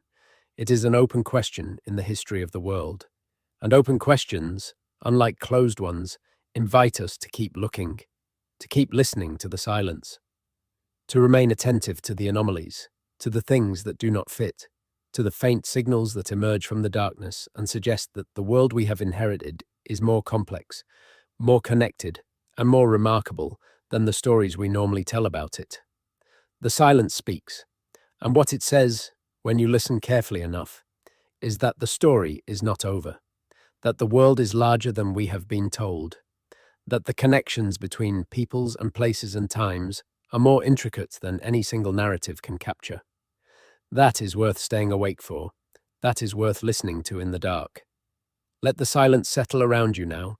Let the 5 languages of Bede's Britain dissolve into the background. Let the ship burial at Sutton Hoo sink back into the Suffolk earth. Let the Saxon warriors and the fleeing Britons and the weeping monks and the calculating kings all fade into the night. What remains, when everything else fades, is the landscape. The actual physical landscape of Britain. That small island with its rivers and its hills and its ancient roads and its buried fields and its stone chambers that predate written history. A landscape that carries in its soil the traces of every human life that has ever been lived on it, compressed into layers of earth that no archaeology will ever fully excavate. That landscape was there before the Romans. It was there during the Saxon silence. It is there now. And its persistence is the deepest continuity of all. The thread that connects the Bronze Age farmer and the Roman citizen and the sub-Roman survivor and the Saxon settler and the Norman baron and you, listening in the dark, separated from all of them by time, but inhabiting the same small island, the same small corner of the world at the edge of the Atlantic. The silence is never quite over. It continues in the gaps of the record, in the questions without answers, in the anomalies that resist explanation. And in continuing, it reminds us that history is not a story with a beginning and an end, not a narrative that resolves into clarity. It is an ongoing presence, a weight of past experience that bears on the present in ways we can sometimes feel but rarely fully articulate. The Saxon silence is your inheritance. Whatever your ancestry, wherever you came from, wherever you are listening to this tonight, the world you live in was shaped by those 200 unrecorded years. The language, the landscapes, the kingdoms, the church, the memory, partial and imperfect, of what had been before. Sleep now. Let the centuries settle. Let the silence speak its quiet, indeterminate truth. The darkness holds what the records could not contain. And that is, in the end, as it should be. History is not just what was written down. It is everything that happened. And everything that happened is too large for any record to contain. Good night. For there are things that the archaeology of the Saxon silence tells us that the documentary sources never could. Things that speak directly to the texture of lived experience in those 200 years, to what it actually felt like on the ground when the empire was contracting and the world was changing. And some of what the archaeology tells us is genuinely surprising in ways that complicate both the catastrophist narrative and the revisionist one. Consider the evidence from the cemeteries. In the 5th and 6th centuries, across much of what is now England, a new kind of burial practice appears. Inhumation in flat graves, individuals buried with their personal possessions, the kind of furnished burial that archaeologists associate with the Germanic communities of northwestern Europe. These are the cemeteries that have been excavated across East Anglia and the Thames Valley and the East Midlands, the cemeteries that have yielded the brooches and the weapons and the amber beads and the glass vessels that fill the cases in British museums. For a long time, these cemeteries were read as direct evidence of the arrival of Germanic settlers, one grave equaling one immigrant, the distribution of cemeteries mapping the distribution of the incoming population. But more recent scholarship has complicated this reading. Analysis of the objects in the graves has shown that the material culture is not simply imported from the continental homeland. It is being produced locally in workshops in Britain, sometimes with techniques and materials that are distinctly British, sometimes mixing continental forms with local ones in ways that suggest a population that was already engaged in cultural synthesis rather than simply transplanting a homeland culture wholesale. And the skeletal analysis, where it has been done, shows a mixed picture. Some of the individuals buried in furnished Germanic-style graves were, in terms of their diet and their movement histories as revealed by isotope analysis, people who had grown up in Britain. Their teeth tell the story of a British childhood.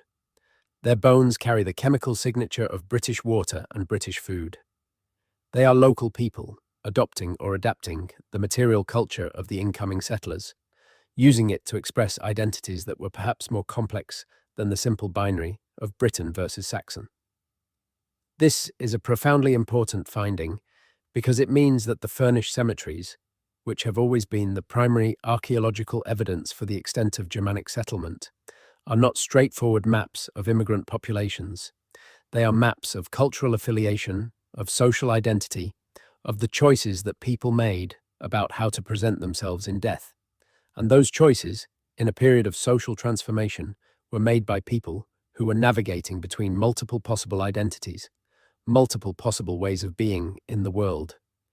The individual who was buried with a Germanic brooch and a set of weaving tools and a string of amber beads in a 5th century cemetery in the Thames Valley may have been the child of immigrants, or she may have been the child of British parents who had decided that the Germanic culture was the culture of the future and who had raised their daughter to participate in it. We cannot always tell which from the burial alone. The material culture does not encode the genealogy of the person who used it. This matters for the big question of what happened during the Saxon silence. If a significant proportion of the people using Germanic material culture were of British biological descent, then the genetic transformation of lowland Britain during this period was less extreme than the cultural transformation would suggest. The culture changed more thoroughly than the population did, which is a very different story from the one that both the documentary sources and the older archaeological interpretation told. But it does not mean the population was static. The genetic evidence, as we have noted, does show a real shift in ancestry in the early medieval period, a real influx of continental northwestern European ancestry that affected large parts of lowland Britain. The question is not whether migration occurred, but at what scale and over what period and with what demographic consequences. One model that has been gaining traction in recent years is what might be called elite dominance. The idea that a relatively small number of incoming warriors and their families achieved political dominance over the existing population, and that this political dominance, combined with the cultural prestige that came with it, drove the linguistic and cultural transformation of the majority population, even without the need for massive population displacement. A process more like the Norman conquest, in which a small military elite displaced the existing ruling class and imposed its language and culture on a majority that continued to exist beneath it, and less like the kind of folk migration that older accounts described. The problem with this model is that the Norman conquest did not produce language replacement. English survived the Norman conquest, as we noted earlier. So if elite dominance is the mechanism, why did British not survive the Saxon conquest in the same way?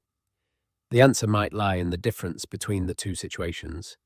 The Norman conquest overlaid a society that was already relatively well integrated, with a functioning church and a literate tradition and the institutional infrastructure that supports cultural persistence.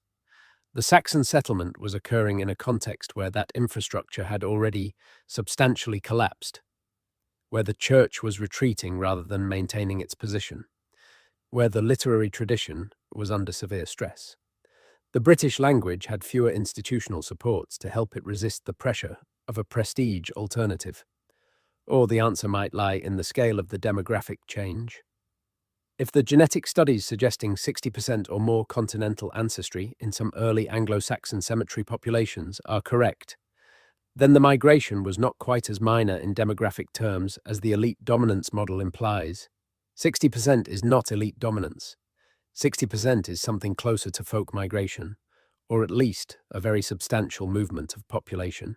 Or, and this is perhaps the most honest answer, it might lie in the combination of both factors, working together in a context of social disruption that made the usual mechanisms of cultural resistance and persistence less effective than they might otherwise have been. Population displacement plus institutional collapse plus the prestige attraction of the incoming culture plus whatever other factors we have not yet identified. All of these working together to produce an outcome that was more extreme than any single factor could explain. We do not know. We have hypotheses. We have evidence that is compatible with several of them. We have scholarly debates that show no sign of resolving into consensus.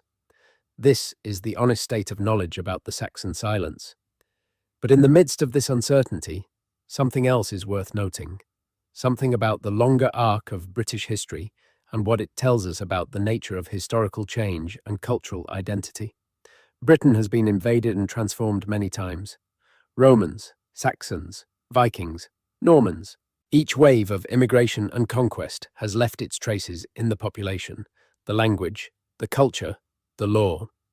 The Britain that emerged from each of these transformations was different from what had come before. The Britain that emerged from the Saxon silence was radically different. But none of these transformations was a complete replacement.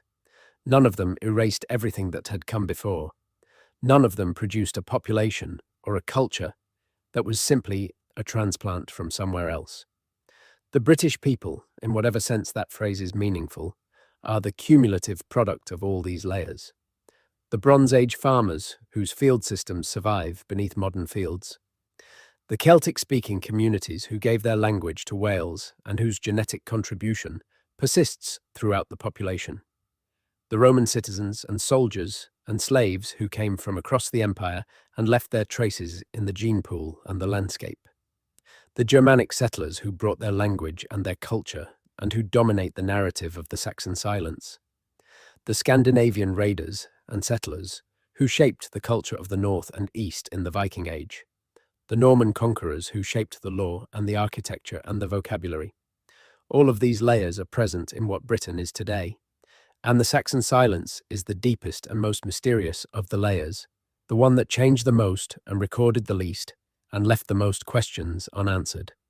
It is the layer that, in some ways, defines the problem of British identity at its deepest level.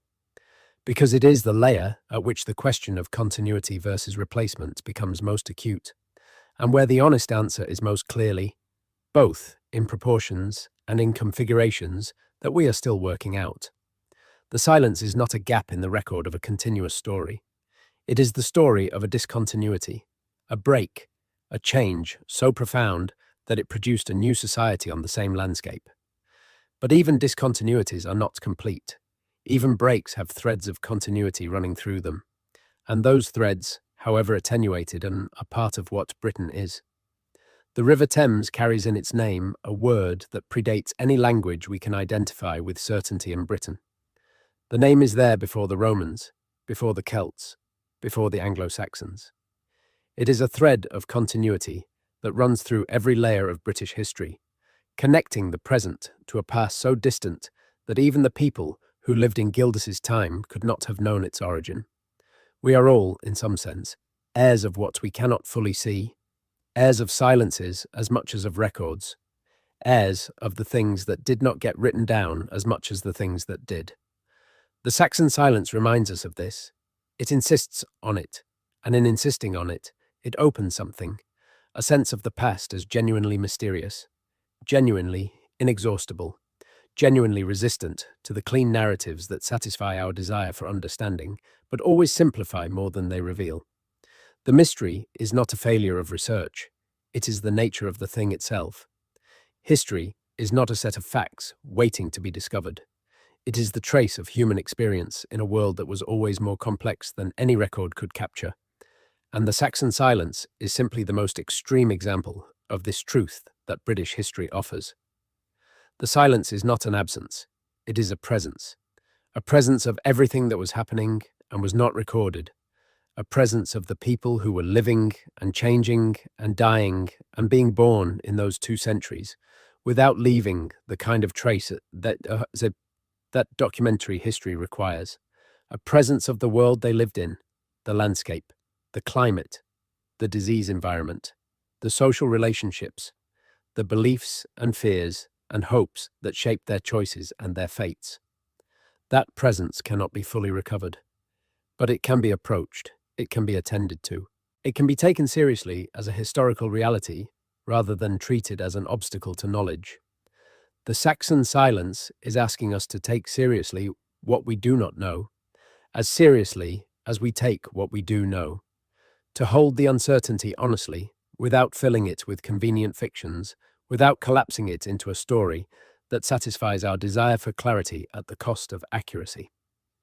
That is not easy. It is not the kind of history that writes itself. It requires a tolerance for ambiguity and a willingness to sit with questions that may never be answered. It requires the intellectual discipline to say, honestly and repeatedly, we do not know, this is what the evidence allows us to say, and no more. But it is the only kind of history that is adequate to the actual complexity of the past. And it is the only kind of history that the Saxon silence will permit. The lights went out, the records stopped. 200 years passed. When the lights came back on, the world had changed beyond recognition. We are still trying to understand how, and perhaps we always will be. There is a moment I keep returning to, not a documented moment, not something from the historical record, a hypothetical moment, a thought experiment, the kind of imaginative reconstruction that historians are supposed to avoid, but that sometimes, when it is kept honest, illuminates something that the evidence alone cannot. Imagine standing somewhere in what is now the English Midlands, in the valley of the River Avon, perhaps, in the early 6th century. The nearest Roman town, which had been a substantial settlement with stone buildings and a market and a bathhouse, is largely empty. Some people still live near it, in the ruins, or in new structures, built against the old walls. But the town as a functioning urban settlement is gone.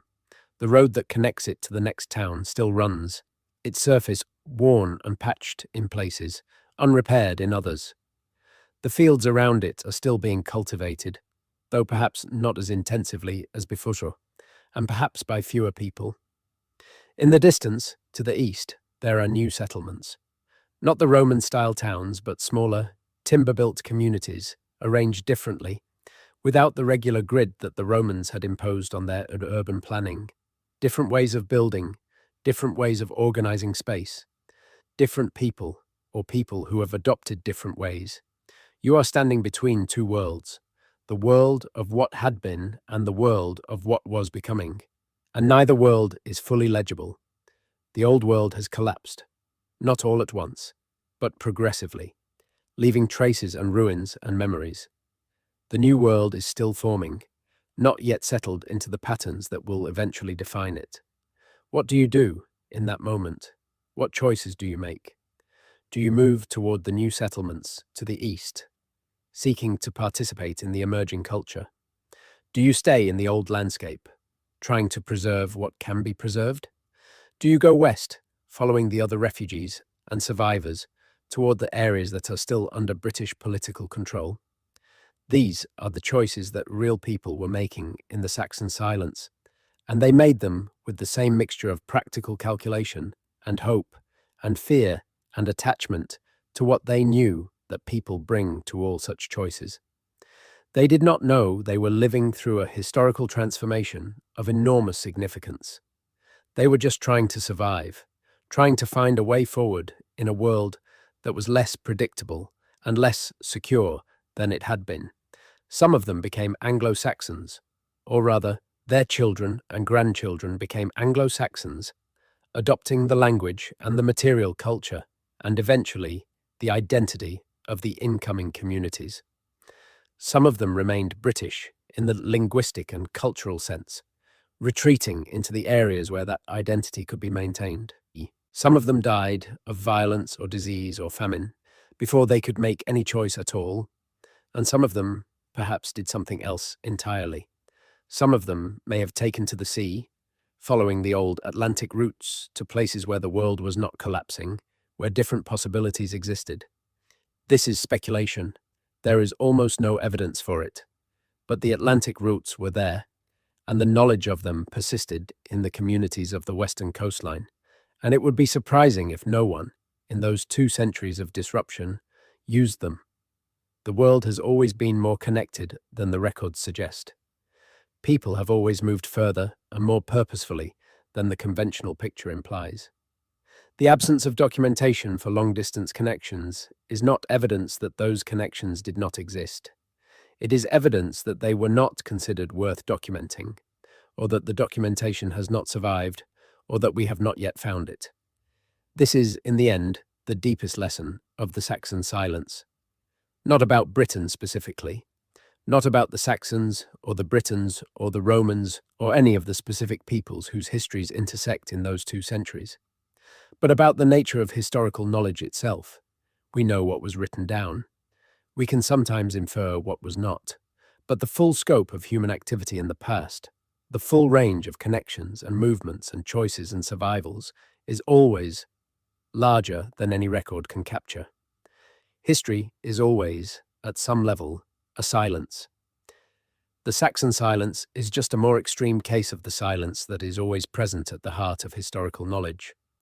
And perhaps that is why it continues to fascinate, why it refuses to be fully resolved by any accumulation of evidence or any scholarly consensus, because it is speaking to something in us that recognizes the mystery at the heart of all knowledge of the past, the mystery of what it was actually like to be alive in another time, in another world, with different frameworks for understanding experience and different tools for making sense of reality. We cannot inhabit the past. We can only approach it imperfectly through the traces it left, knowing always that the traces are partial and potentially misleading and filtered through the frameworks of our own time and culture. The Saxon silence is a reminder of the necessary humility that historical inquiry demands, a reminder that the past is not just another version of the present, accessible to us if we look hard enough, but a genuinely different world that can only be glimpsed, never fully known. That is unsatisfying. It is not the kind of conclusion that anyone wants from a historical inquiry, but it is honest. And honesty, in the face of genuinely difficult questions about the past, is more valuable than a satisfying story that requires suppressing the evidence that does not fit. The Saxon silence remains. 200 years of darkness on a small island at the edge of the world, and out of that darkness, the world we now inhabit. We are its children, whether we know it or not, whether we can account for it or not, whether the record allows us to trace the connection or not. The silence is ours, and we are its. Let that sit with you in the dark. Let the 5 languages of Bede's Britain murmur at the edge of consciousness. Let the River Thames carry its pre-Celtic name through the centuries. Let the stones of Sutton Hoo settle back into the Suffolk earth. The story is not finished. It never is. Good night. Let us come at the Saxon silence from a different angle. From the north. From the world of the Picts, the people whose name means something like the painted ones or the tattooed ones in Latin, and who present one of the most intractable puzzles in the entire history of the British Isles. The Picts are mentioned in the Roman sources beginning in the late 3rd century, and they are the people who occupied most of what is now Scotland, east of the mountains. They are clearly identifiable in the archaeological record. They built souterrains, underground stone chambers attached to their settlements, whose purpose is still debated. They constructed elaborate hill forts and brocks, those extraordinary circular stone towers found across northern Scotland and the islands. They produced some of the most striking art of the early medieval period. The Pictish symbol stones, large slabs of stone carved with a distinctive iconographic vocabulary that appears nowhere else in the world, a set of symbols whose meaning and origin has never been satisfactorily explained. The Pictish symbol stones are extraordinary objects. They combine recognizable images, animals and human figures, and hunting scenes, with an elaborate repertoire of abstract geometric symbols that appear to have had specific meanings: the double disc and zed-rod, the crescent and v-rod, the mirror and comb, the serpent and zed-rod. These symbols appear in consistent combinations across a wide geographical area, suggesting a shared symbolic system, a visual language of some kind. But we do not know what that language said. The Picts were literate, at least in the sense that they could write. Some Pictish inscriptions survive, carved on stone in a version of the Ogham alphabet that is usually associated with Irish and early Welsh writing. But the inscriptions, when they can be read at all, are mostly personal names, not enough to give us access to the Pictish language in any substantial way. And the Pictish language itself has not survived. It disappeared completely when the Pictish kingdom was absorbed into the emerging kingdom of Scotland in the 9th century, leaving only the inscriptions and the symbol stones and the place names that preserve Pictish words embedded in later Gaelic forms. Pictish is one of the great mysteries of British linguistics. There are two views on what it was. The dominant view is that it was a Brittonic Celtic language, closely related to the Welsh that was being spoken to the south. The minority view, which has persisted despite repeated attempts to refute it, is that Pictish contained a non-Indo-European element, a substrate from a pre-Celtic population that had been speaking a language fundamentally different from anything else we know from the British Isles. The minority view is controversial precisely because it is impossible to prove or disprove with the evidence available. The Pictish linguistic corpus is too small to allow the kind of systematic analysis that would be needed to demonstrate the presence of a non-Indo-European substrate. But the anomalies that the minority view tries to explain are real. There are Pictish words and name elements that do not fit the Brittonic Celtic pattern.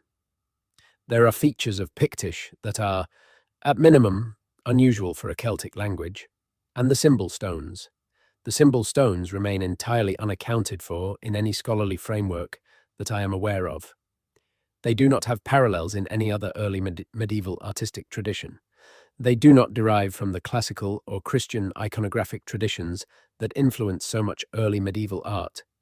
They appear, fully formed, in the Pictish archaeological record of the 4th and 5th centuries, and they disappear, equally abruptly, when the Pictish kingdom ends. Where did the symbol system come from?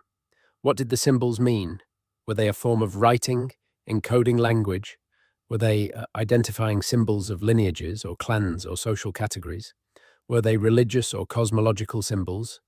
Were they all of these things simultaneously, as many symbol systems are? We do not know. We have hypotheses, several of them, none of them universally accepted. The symbol stones of the Picts are, like the Saxon silence itself, a set of messages we have not yet learned to read. And the Picts were involved in the events of the Saxon silence in complex ways. Gildas mentions them, as we noted, among the raiders who afflicted sub-Roman Britain. They appear in Bede's account of the conversion period as a people who received missionaries from Iona and converted to Christianity in the course of the 6th and 7th centuries. Their kingdom, Dalriata in the west, which was founded by Irish settlers from Ulster, coexisted and eventually merged with the Eastern Pictish kingdom.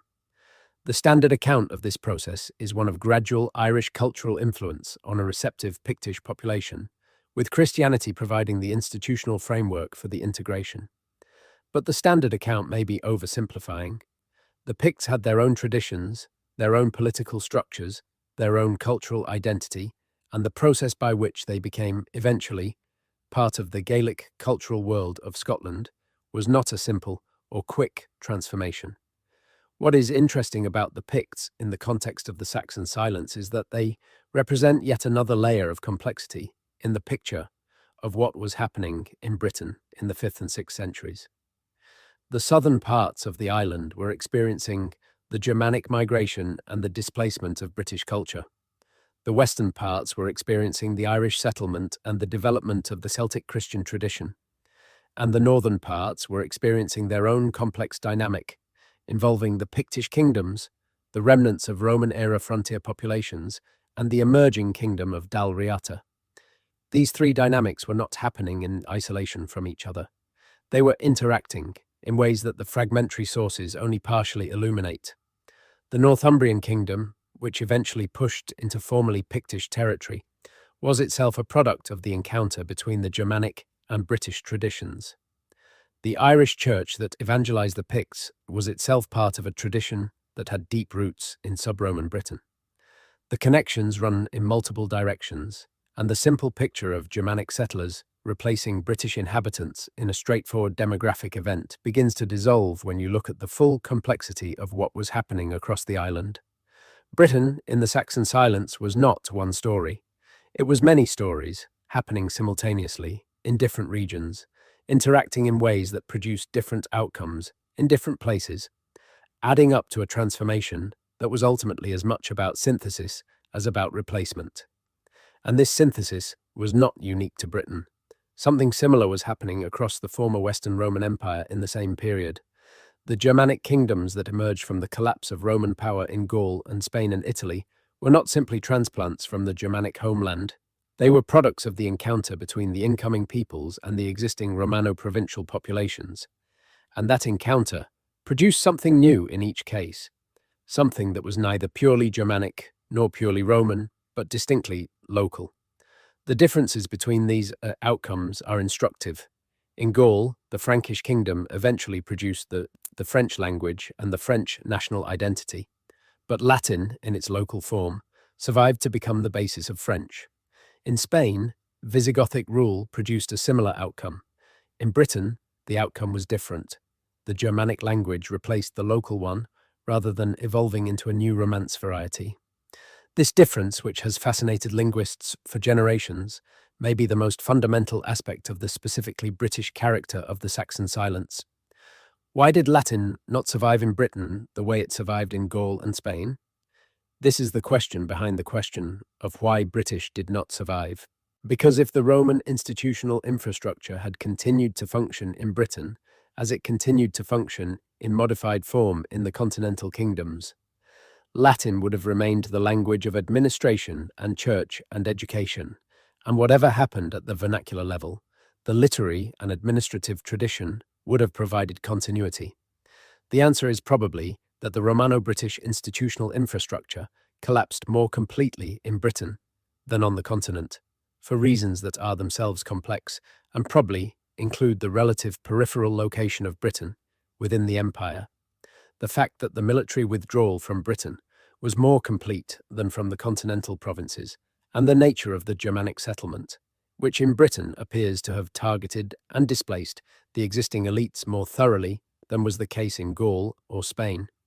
When the elites go, the language of the elites goes with them. Not immediately, not completely, but over time. Latin was the language of administration and law and education in Roman Britain, and these were the institutions that collapsed most completely when the imperial framework failed. Without those institutions to sustain it, Latin in Britain had no institutional base, and it retreated into the church, and even in the church it was under pressure in the areas of most intense Germanic settlement. This is the chain of causation that produced the linguistic peculiarity of Britain, not the invasion of bloodthirsty Saxons who killed everyone who spoke anything but Old English, not some mysterious innate virtue of the Germanic languages that made them more attractive to adopt. but the specific character of the institutional collapse in Britain, which was more complete than the continental cases, which left fewer institutional supports for the existing languages, and which therefore left the incoming language in a position of greater dominance than it achieved anywhere else in the former Western Empire. Understanding this does not make the transformation less remarkable. It was still extraordinary. A complete language shift affecting the majority of the population of a large region, occurring within 2 or 3 centuries, is still one of the most dramatic linguistic events of the historical period. But understanding it in these institutional terms helps to demystify it, to place it in the context of processes that we can recognize and analyze, rather than leaving it as a mysteriously complete cultural transformation for which no ordinary mechanism seems adequate. The Saxon silence, in other words, becomes more explicable the more carefully we look at the specific conditions that produced it. Not fully explicable, not resolved into the kind of clear causal account that we would ideally want, but explicable in terms of identifiable factors that work together to produce an outcome that was unusual in degree, but not unique in kind. This is perhaps the most important scholarly lesson that the last 50 years of work on the sub-Roman period has produced. Not a new narrative that replaces the old catastrophist one. Not a vindication of the genocidal invasion theory, or the peaceful migration theory, or any of the other theories that have been advanced and contested, but a more refined understanding of the specific conditions that made the British case different from the continental cases, and a more honest recognition of the multiple interacting factors that produced the outcome. The silence is not a mystery to be solved, it is a complexity to be understood. And that is a different and ultimately more productive way of approaching it. There is, however, one more thread to pull before we allow the silence to fully claim us. One more connection to follow into territory that most histories of this period do not venture. The connection is to memory. Not institutional memory, not the kind of memory that is preserved in manuscripts and chronicles, but cultural memory, the kind of memory that lives in stories and songs and practices, and that can persist through disruptions that destroy institutional structures. The kind of memory that was doing its work in the British communities of the 5th and 6th centuries when the written record was failing, and that continued to do its work in the Welsh and Cornish traditions that preserved fragments of the sub-Roman past into the medieval period and beyond. The most famous product of this cultural memory is the Arthurian legend. The figure of Arthur, the British king who led the resistance against the Saxon invaders, who won a series of battles that temporarily halted the Germanic advance, who was fatally wounded at the Battle of Camlan and taken to the island of Avalon to heal, waiting to return when Britain needs him again. This is one of the great mythological figures of world literature, the subject of countless retellings and adaptations from the medieval period to the present day. And Arthur is almost certainly, at some level, historical. Not in the form in which we know him, obviously. The Arthur of Malory and Tennyson and the modern adaptations is a creature of medieval romance, an elaborate literary construction. But beneath the literary elaboration, there is almost certainly a historical core, a real military leader or leaders of the sub-Roman period who organized British resistance to the Germanic settlement and who won some battles and who left a memory strong enough to survive the Saxon silence and re-emerge in the traditions of the Welsh and eventually the wider medieval literary world. Who was the historical Arthur? This is one of the great unanswered questions of British history.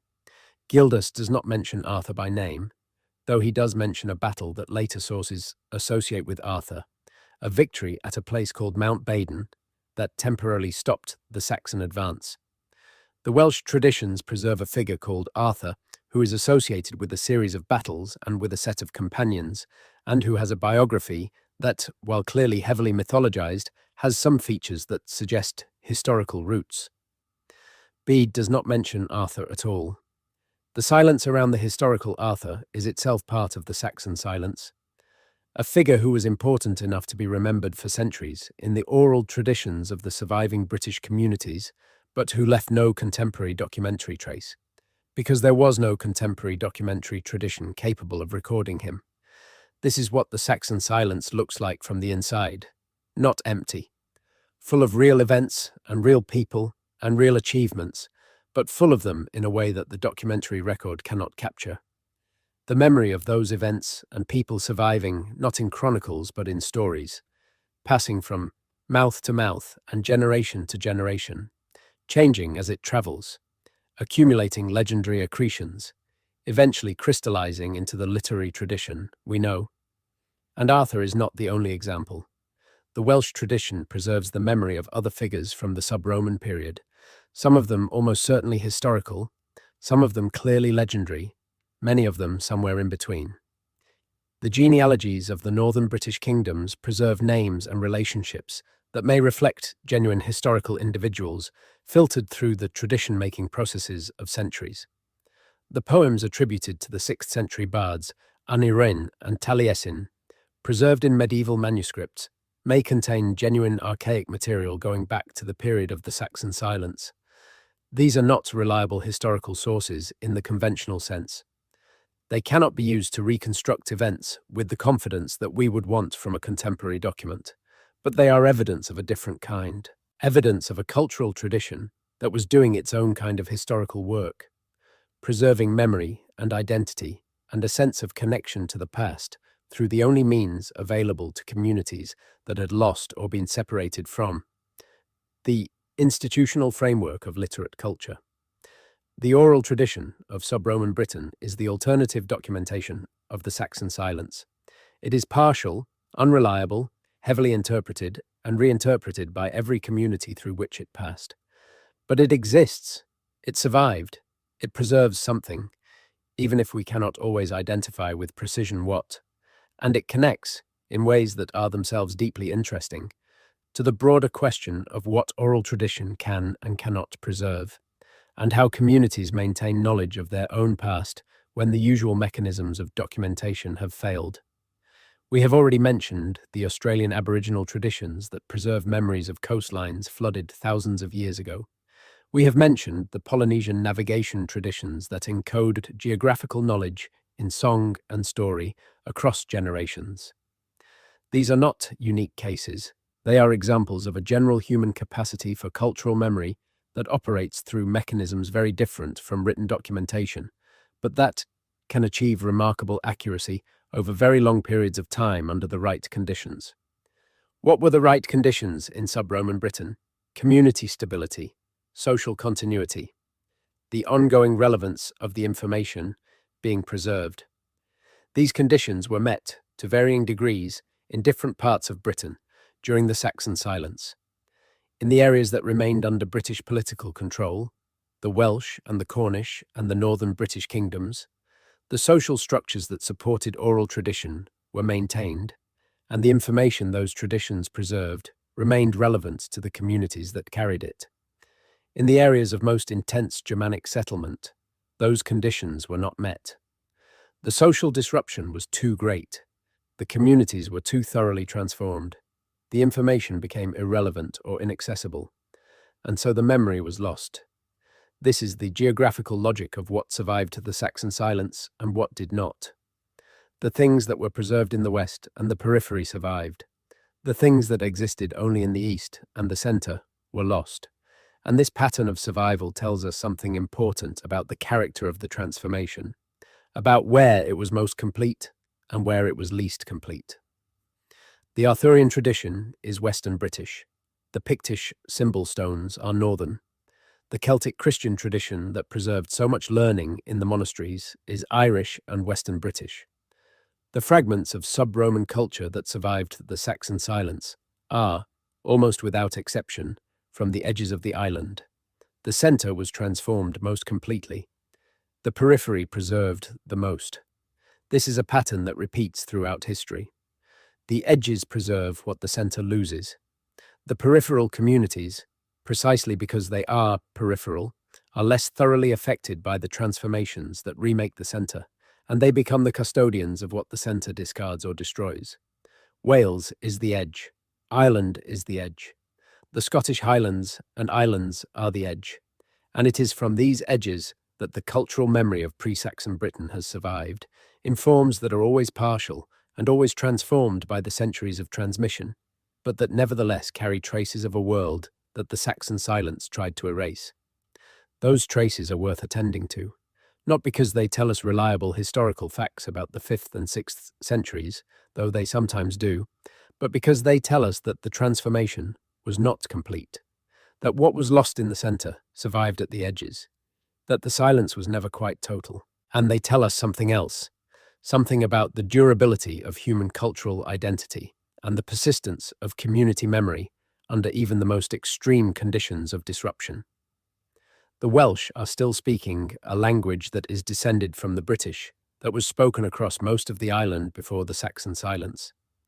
The Cornish, who nearly lost their language entirely and are in the process of reviving it, have maintained an identity that is continuous with the sub-Roman British identity that was displaced but not destroyed.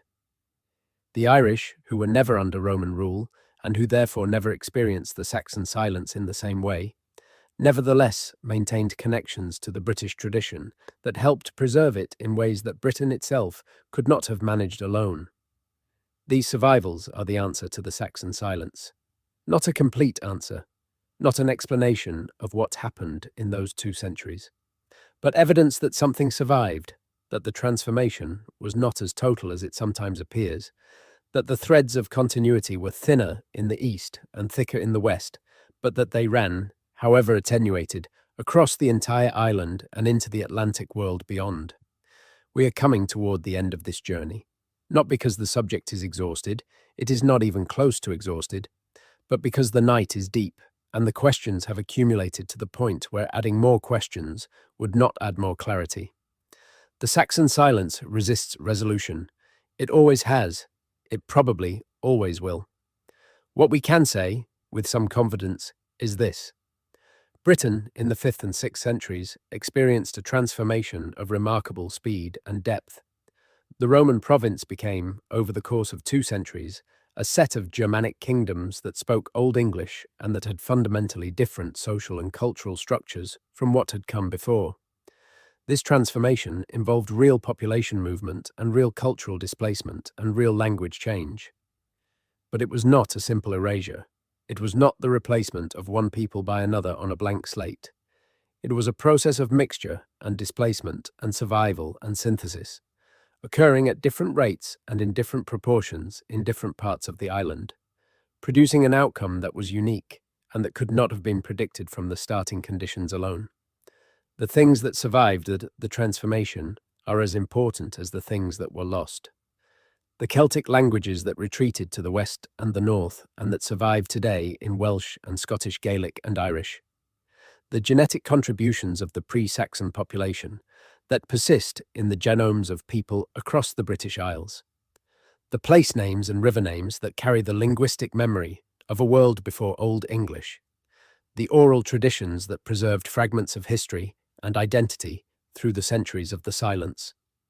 The stone monuments and field systems and trackways that outlasted every language shift and political change.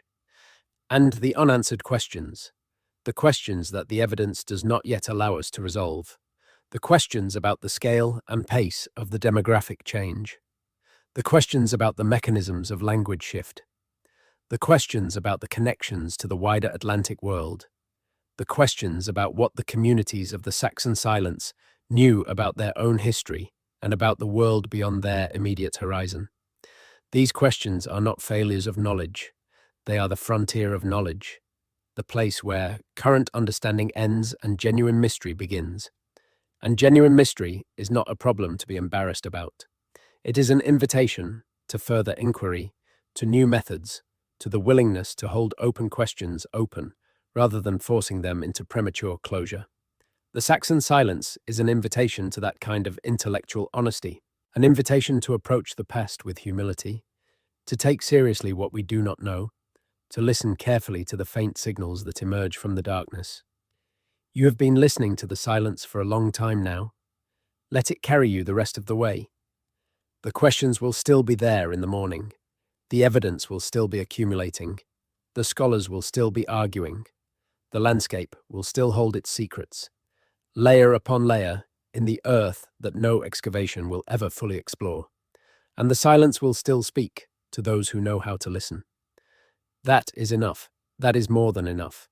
That is, in fact, everything. The story of Britain between 400 and 600 is the story of a world being remade. The story of people navigating extraordinary change with the tools available to them. Their language, their memory, their social relationships, their faith, their knowledge of the land. The story of things being lost, and things being preserved, and things being transformed into something new. The story of a silence that was never quite empty. Rest now. Let the centuries settle. Let the archaeology sleep in the earth. Let the manuscripts rest in their libraries. Let the genes carry their messages through the generations, without being asked to speak more clearly than they are able. The world that emerged from the Saxon silence is the world you are living in. Its contours are familiar. Its language is yours. Its landscapes are the landscapes of everything you know about Britain and about the world that Britain shaped. You are not separate from it. You are its continuation. And that is both a mystery and a comfort, depending on how you look at it. Good night. Sleep well. The silence will still be there when you wake. There is a hoard buried in a field in Staffordshire. You have probably seen images of it if you follow archaeological news. Discovered in the summer of 2009 by a man with a metal detector walking a freshly ploughed field near the village of Hammerwich. The Staffordshire hoard is the largest collection of Anglo-Saxon gold and silver metalwork ever found. More than 4,000 objects, or fragments of objects, amounting to around 5 kilograms of gold and 1.5 kilograms of silver. Pommel caps and sword fittings, and helmet fragments, and pieces of decorated garnet-inlaid metalwork of a quality that takes your breath away, even in photographs. It is, in the most literal sense, a collection of war trophies. Almost everything in the hoard comes from weapons and helmets and military equipment. There is almost nothing domestic, nothing agricultural, nothing that speaks of ordinary civilian life.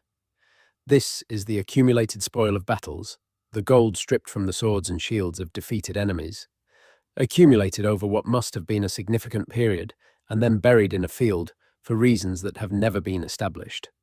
The hoard dates to somewhere in the late 6th or 7th century, right at the transition between the Saxon silence proper and the period when the Anglo-Saxon kingdoms begin to be well documented. And it tells us something about that period that the documentary sources either cannot or do not.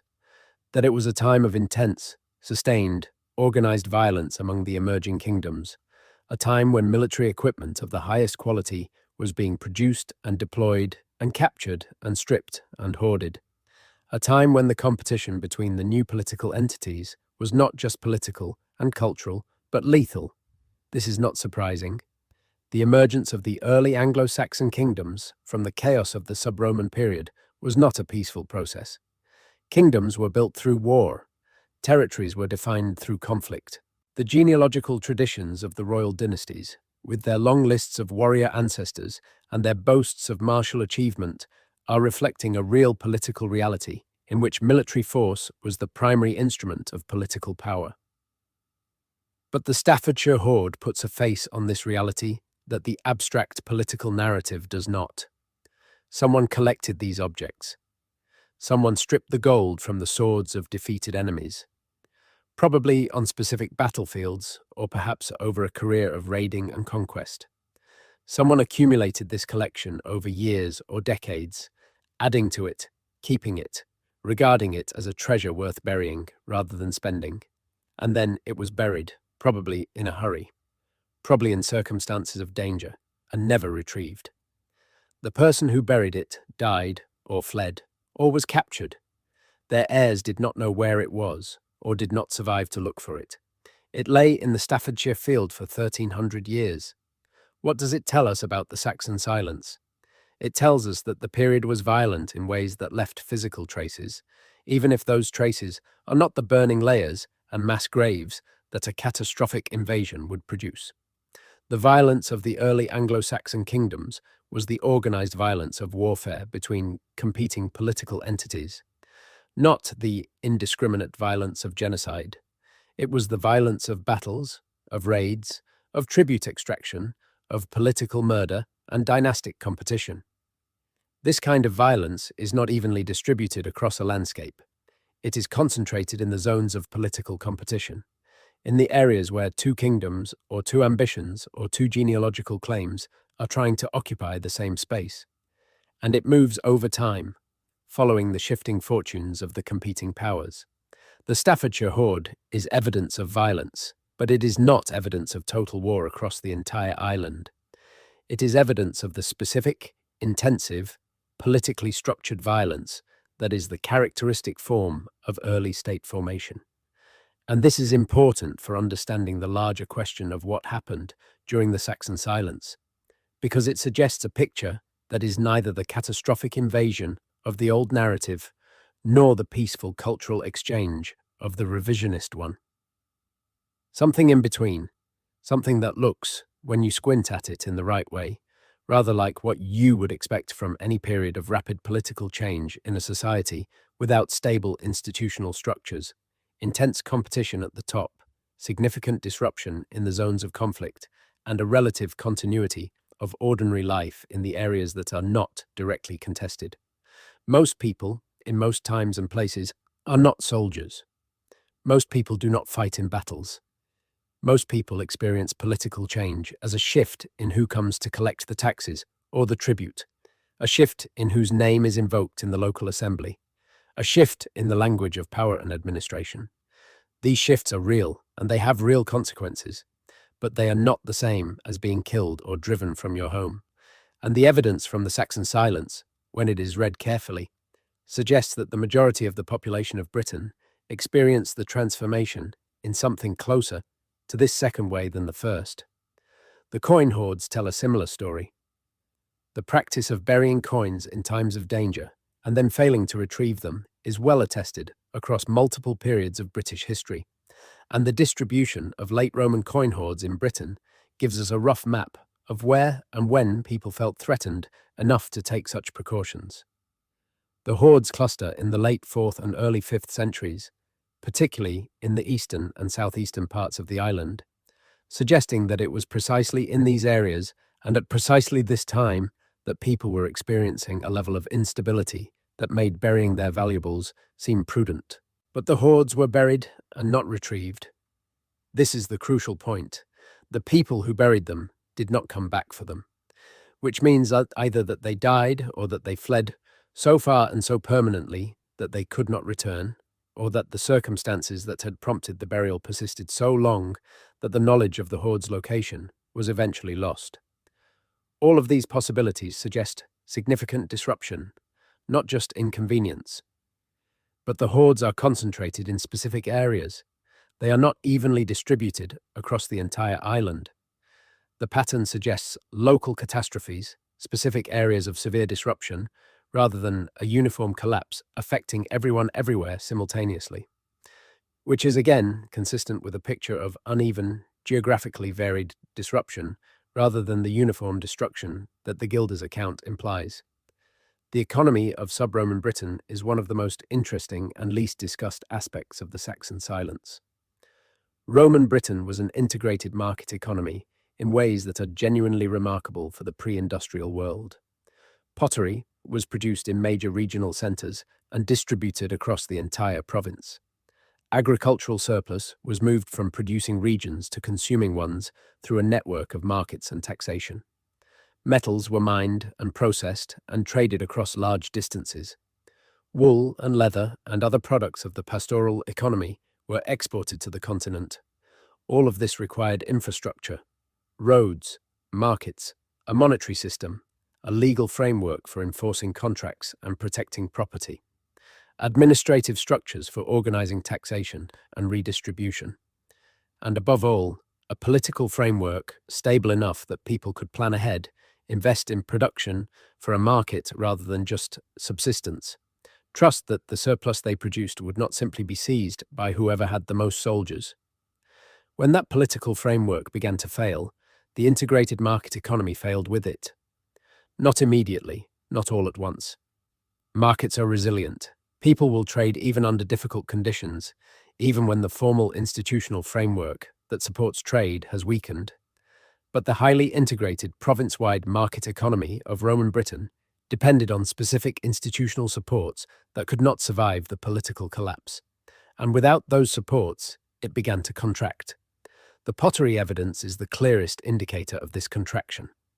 The production centres that had supplied fine tableware and storage vessels across the province went out of business, probably over a period of decades in the early 5th century. Local workshops tried to fill the gap, but they could not achieve the scale or the quality of the centralised production they were replacing. And eventually, in much of Britain, pottery production of any kind largely ceased, replaced by vessels of leather and wood that leave no archaeological trace. This is not a minor development. Pottery is one of the most sensitive indicators of the health of a pre-industrial economy. When pottery production collapses, it is because the economic infrastructure that made it possible, the markets, the transport networks, the division of labour that allowed some people to specialise in pottery production while others produced food, has collapsed. The end of Roman pottery in Britain is the material signature of the end of the Roman economy. And the end of the Roman economy was, for most people, a profound disruption of daily life. Not the kind of disruption that comes from a battle in your village, not the kind of disruption that drives you from your home, but the kind of disruption that makes everything more difficult and more local and more precarious. The kind of disruption that shrinks the horizon of possibility, that reduces the complexity of available choices, that forces communities back onto their own local resources and their own local knowledge. This is what much of the Saxon silence actually looked like. For most people, most of the time. Not fire and slaughter, not dramatic confrontation between invading Saxons and defending Britons, but the slow, grinding difficulty of economic contraction, the absence of things that had been available, the increasing effort required to maintain a standard of living that had previously been taken for granted, the withdrawal of complexity, the return to simplicity, not as a choice, but as a consequence. It is worth thinking about what this means psychologically and socially. The people of sub-Roman Britain had been, for 4 centuries, part of one of the most complex societies that had ever existed in the Northern Hemisphere. They had access to goods from across the empire. They participated, however marginally, in a monetary economy. They lived under a legal system that was, for all its limitations, considerably more elaborate and protective of individual rights than anything that came before or immediately after. Their children could be educated in Latin and aspire to careers in administration or the church or the army. The world was larger for them, in a real sense, than it had been for their ancestors before Rome, and then it contracted. The goods stopped coming, the money became worthless. The legal framework collapsed into whatever local arrangements could be made and enforced by local power. The career possibilities closed off. The children learned to farm and to fight rather than to read Cicero. The world shrank. This is the experience of the Saxon silence that no chronicle records, because the chronicles record the great events, the battles and the conversions and the dynastic successions. But for the ordinary person, the experience was not a great event. It was 1,000 small disappointments, 1,000 mornings when something that had been easy was now difficult, 1,000 afternoons when something that had been possible was now impossible. The slow, barely perceptible contraction of a world that had been large. Some people responded to this by moving. The Western migration, the flight of British populations toward Wales and Cornwall and the West, was not just a flight from the Saxons. It was also a movement of people who were trying to maintain connections to the networks of trade and culture and administrative order that the West, still for a time, provided. The communities of Western Britain were not merely refugees. They were, in some cases, the deliberate relocators of what remained of Roman Britain's institutional and cultural infrastructure, choosing the West because the West still had something that the East had lost. There is evidence of this in the distribution of literacy in sub-Roman Britain. The areas where Latin literacy persisted longest, where the written tradition of the late Roman period survived into the 5th and 6th centuries, are the areas of the West and Northwest. The scholars and the churchmen and the administrators who could read and write in Latin concentrated in the areas where the church and the political structures that supported it remained functional, and those areas were, precisely, the areas that were least disrupted by the Germanic settlement. This is the geography of survival that we have been circling around throughout this inquiry. The things that survived the Saxon silence survived in the West, because the West was where the conditions for their survival persisted longest. And the things that were lost in the East, because the East was where the disruption was most severe and the conditions for preservation least favourable. But even in the West, the conditions were not easy. The British kingdoms of Wales and of the North were not untouched by the larger transformations affecting the island. They faced their own pressures, from Irish raiders on the west coast, from Pictish pressure in the north, from the internal conflicts that always attend periods of political instability. The poetry of the Hen Ogledd, the northern British tradition that is preserved in the later Welsh manuscripts, is the poetry of a world under pressure. It celebrates martial values because martial survival was what the moment required. It preserves genealogical memory because genealogical legitimacy was the basis of political authority in a world where institutional legitimacy had collapsed. The Church was the other great survivor, not the institutional Church of the Roman province, with its bishops and its diocesan organization and its connections to the imperial administration, though traces of this older organization persisted in some areas longer than is sometimes acknowledged. But the Church as a community of practice, as a body of people who shared a set of texts and a set of rituals and a commitment to maintaining a certain kind of learning and a certain kind of identity across generations. The Church survived because it had something that political structures do not have, a reason for existence that transcends political circumstances. You can lose a kingdom and still be Christian. You can lose a language and still read the Psalms in Latin. You can lose everything that connected you to the old world and still find, in the community of the Church, a framework for making sense of the loss. The figures who emerge from the shadows of the Saxon silence as identifiable individuals are, almost without exception, churchmen. Patrick, the Romano-British bishop who was enslaved and then returned to convert Ireland, whose autobiographical writings preserve a voice from the very beginning of the sub-Roman period that is unlike anything else we have from the time. Ninian, the shadowy figure associated with the Christianization of southern Scotland, whose historical existence is debated, but whose influence on the traditions of the Northern Church is traceable. Iltud, the Welsh monastic founder, whose school at Llaniltud Fawr in South Wales produced scholars and missionaries who shaped the Celtic Church for generations. Dyfrig, Tailo, Cadog, the great figures of the early Welsh Church whose lives are almost entirely shrouded in legend, but who represent real communities, real traditions, real networks of learning and practice that carried the Roman cultural inheritance through the silence. These are the people who kept the lights on, in whatever sense they stayed on, during the Saxon silence. Not political rulers, not military commanders. Churchmen, scholars, teachers. People who understood that what mattered most was the preservation of a tradition and who organized their lives and their communities around that understanding. It is worth honoring this. Not in a sentimental way, not in the way that Victorian historians idealized the Celtic Church as a purer, more spiritual alternative to Roman Christianity, but in a simple recognition that these were people who chose, in extremely difficult circumstances, to do a thing that did not pay in any immediate material sense and that required enormous effort and considerable courage. To maintain a school when the political and economic structures that normally support schools have collapsed. To copy manuscripts when the supply of writing materials is uncertain and the possibility of peaceful continuation is not guaranteed.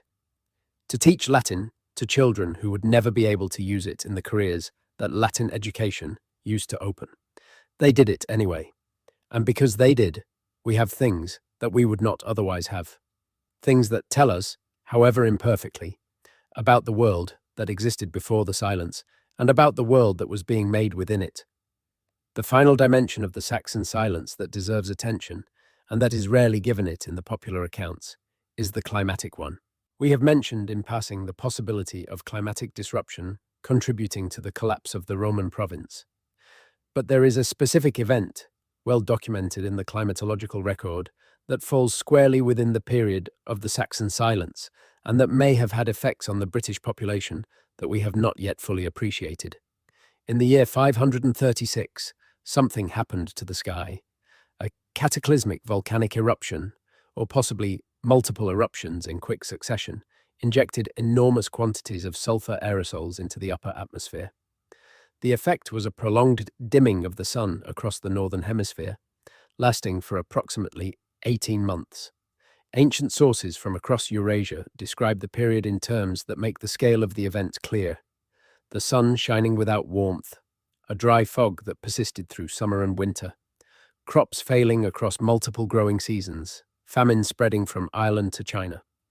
The year 541 saw the arrival of the Justinianic plague, the first documented pandemic of Yersinia pestis. The combination of the volcanic winter and the plague produced what climatologists and historians have called the Late Antique Little Ice Age, a period of sustained cold and disruption that lasted from approximately 536 to approximately 660. A century and a quarter of unfavorable climate on top of everything else. Britain, in this period, was already under stress. The economic and political disruptions of the sub-Roman transition had been ongoing for a century before the volcanic winter hit. The population had already been reduced by the earlier disruptions. The agricultural surplus that might have cushioned a climate shock had already been diminished. And when the crops failed in 536 and 537 and 540, the communities that were already on the margin did not have the resources to survive. The genetic and demographic evidence is consistent with a significant population contraction in Britain during the 6th century. The pollen record, which provides a proxy for agricultural activity, shows a decline in indicators of farming and an increase in woodland regeneration across much of Britain during this period, suggesting that land that had been cultivated was being abandoned.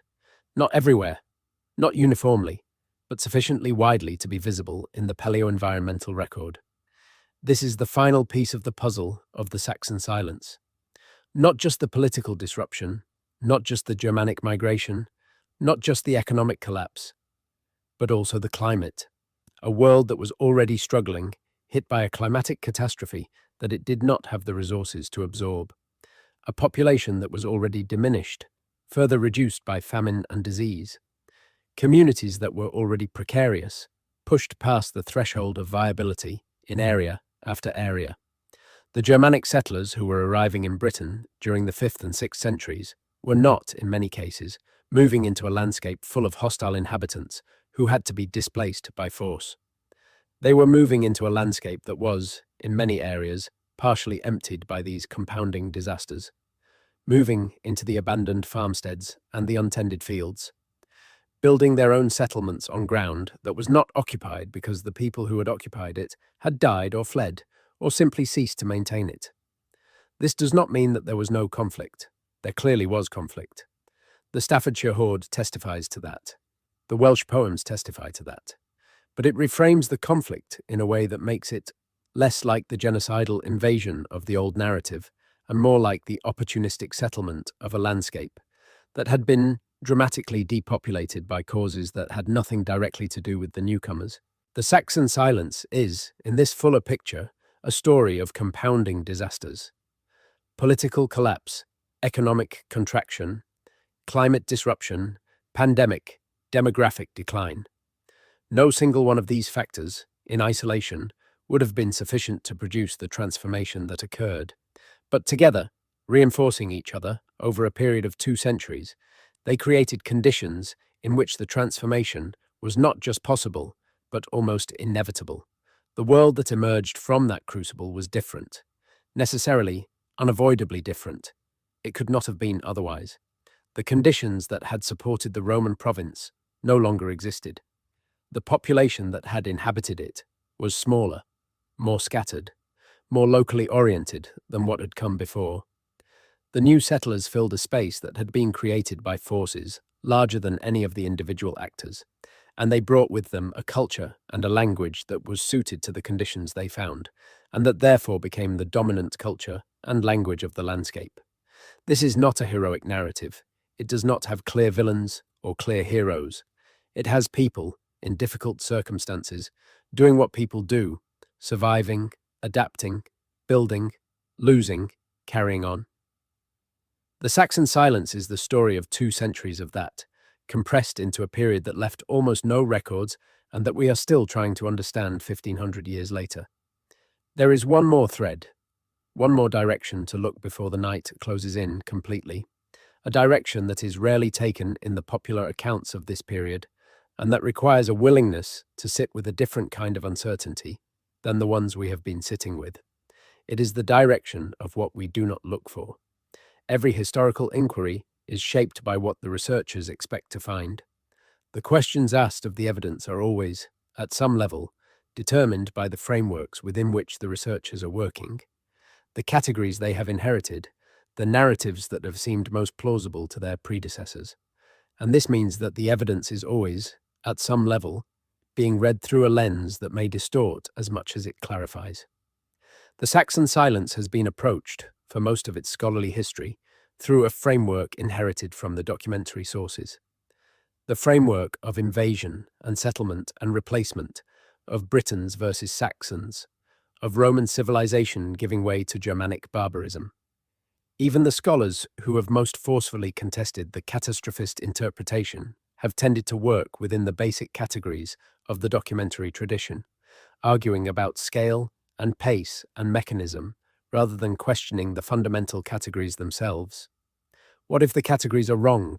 What if the distinction between Briton and Saxon, between Roman and Germanic, between continuity and replacement, is itself a distortion, a product of the perspective of the documentary sources that does not accurately capture the lived reality of the 5th and 6th centuries?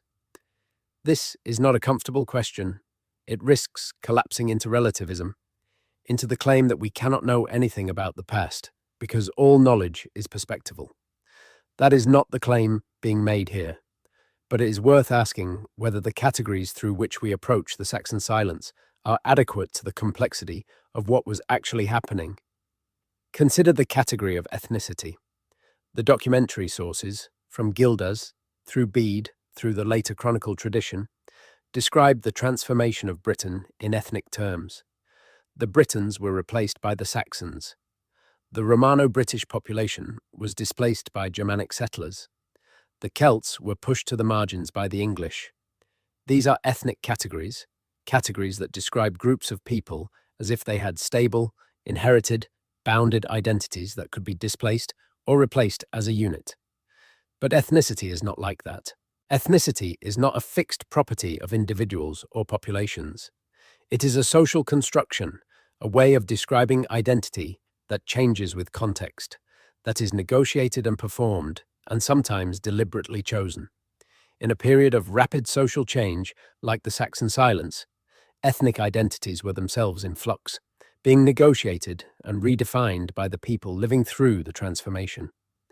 Some people in 5th century Britain probably identified primarily as Roman. Some identified as British in a Celtic sense. Some identified as Christian in a way that transcended ethnic categories. Some identified with a local community, or a family, or a landholding in ways that were more primary than any broader ethnic affiliation. And some, as the transformation proceeded, began to identify as Saxon or Anglian, not because they had Saxon ancestors, but because Saxon identity was becoming the socially dominant form and adopting it offered advantages. The ethnic categories of the later documentary tradition are, in part, the retrospective imposition of a tidier picture on what was, in reality, a much more fluid and contested set of identities. The Saxons and the Britons of the later narrative were not clearly bounded groups in the 5th century. They were becoming those groups over the course of the transformation, and the process of becoming was precisely what was happening during the Saxon silence. This does not mean that ethnicity did not matter. It clearly did. The evidence of violence, of displaced communities, of the loss of languages and cultural traditions tells us that the transition was not smooth, that there were real winners and real losers, that some communities were genuinely dispossessed and others genuinely advantaged by the changes. But the winners and losers were not simply Saxons and Britons, as if those were pre-given categories. They were specific communities and individuals navigating a complex changing landscape with the tools available to them. This more granular, more dynamic, more genuinely historical way of thinking about the Saxon silence is harder to articulate than the simple ethnic replacement narrative. It does not lend itself to the dramatic story of conquest and catastrophe that has sustained popular interest in the period for centuries. It does not produce the satisfying clarity of a narrative with protagonists and antagonists and a clear sequence of cause and effect. But it is more honest, and it produces a picture of the past that is ultimately more interesting because it restores to the people of the Saxon silence the agency and the complexity that they actually had, rather than treating them as representatives of ethnic abstractions that did not correspond to the way they actually thought about themselves. The people of the Saxon silence were not Britons or Saxons in the way that the later tradition describes. They were people, complicated and specific, navigating a world of change with all the resources at their disposal. Some of those resources were material, land, livestock, weapons, tools. Some were social, family networks, community ties, obligations and reciprocities. Some were cultural, language, knowledge, tradition, memory, and some were cognitive, the ability to recognize change and adapt to it, to identify new possibilities and seize them, to preserve what could be preserved and let go of what could not. This is what human beings do in periods of crisis. They adapt. Not all of them succeed, not all of them survive, but the capacity for adaptation is one of the deepest features of human nature, and the Saxon silence is, among other things, a record of that capacity being exercised under extreme conditions. The record is fragmentary. The silence is deep, but the adaptation was real, and its products are visible everywhere in the world that emerged from it. The English language, that extraordinary synthesis of Germanic and Latin and Norse and French and everything else that has flowed into it over the centuries, is the most visible product of the adaptation. It is what happens when a Germanic language takes root in a landscape saturated with Latin and Celtic and begins the long process of incorporating everything it encounters into itself. This is the story of the Saxon silence at its deepest level. Not a story of replacement, but a story of incorporation. Not a story of one tradition destroying another, but a story of multiple traditions colliding and mixing and producing something new. Something that bore traces of all of them, even as it became something that none of them would have recognized as their own. That something is us, or rather, it is one of the worlds that produced us, one of the many layers of transformation and synthesis that have gone into making the world we now inhabit. The Saxon silence is not an episode in British history.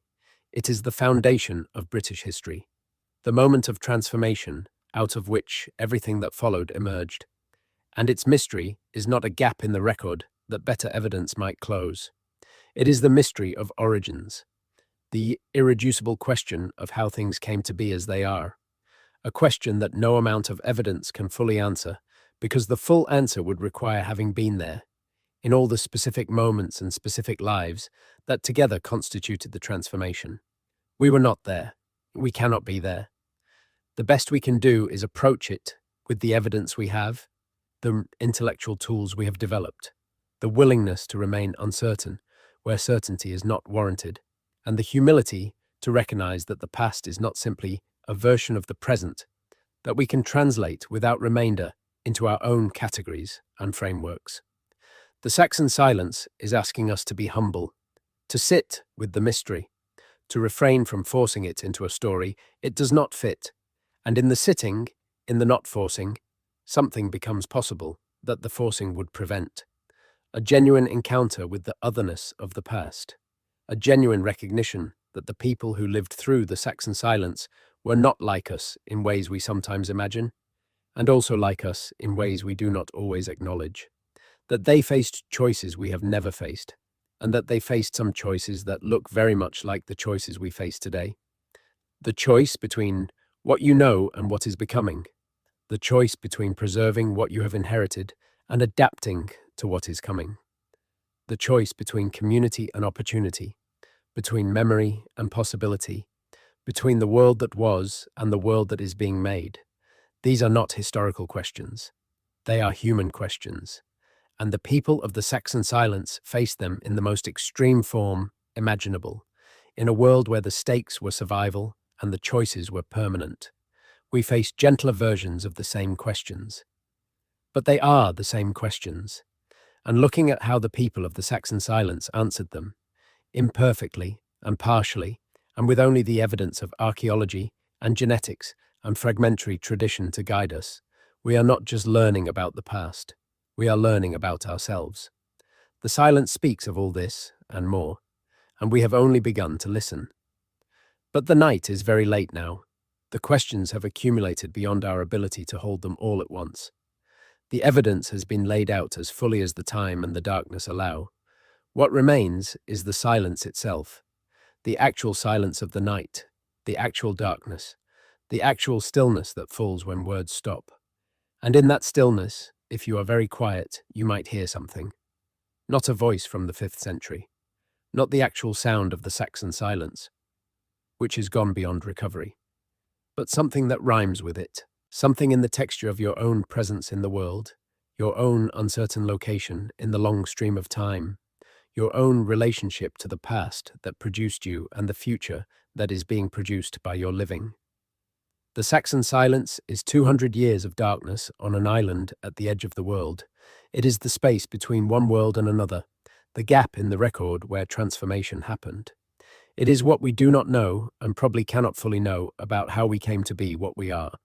And it is, in the end, a gift, the gift of genuine mystery, the gift of the past refusing to be fully colonized by the present, the gift of a question that does not resolve into an answer, but that deepens the more carefully you attend to it. Take that gift with you into sleep. Let the questions turn quietly in the darkness. Let the 5 languages of Bede's Britain murmur at the edge of consciousness. Let the ship burial at Sutton Hoo settle back into the earth. Let the symbol stones of the Picts stand in their inscrutable arrangements on Scottish hillsides. Let the river names carry their pre-Celtic meanings through the landscape without anyone needing to decode them. Let the silence be what it is, full, mysterious, generative, true. Good night.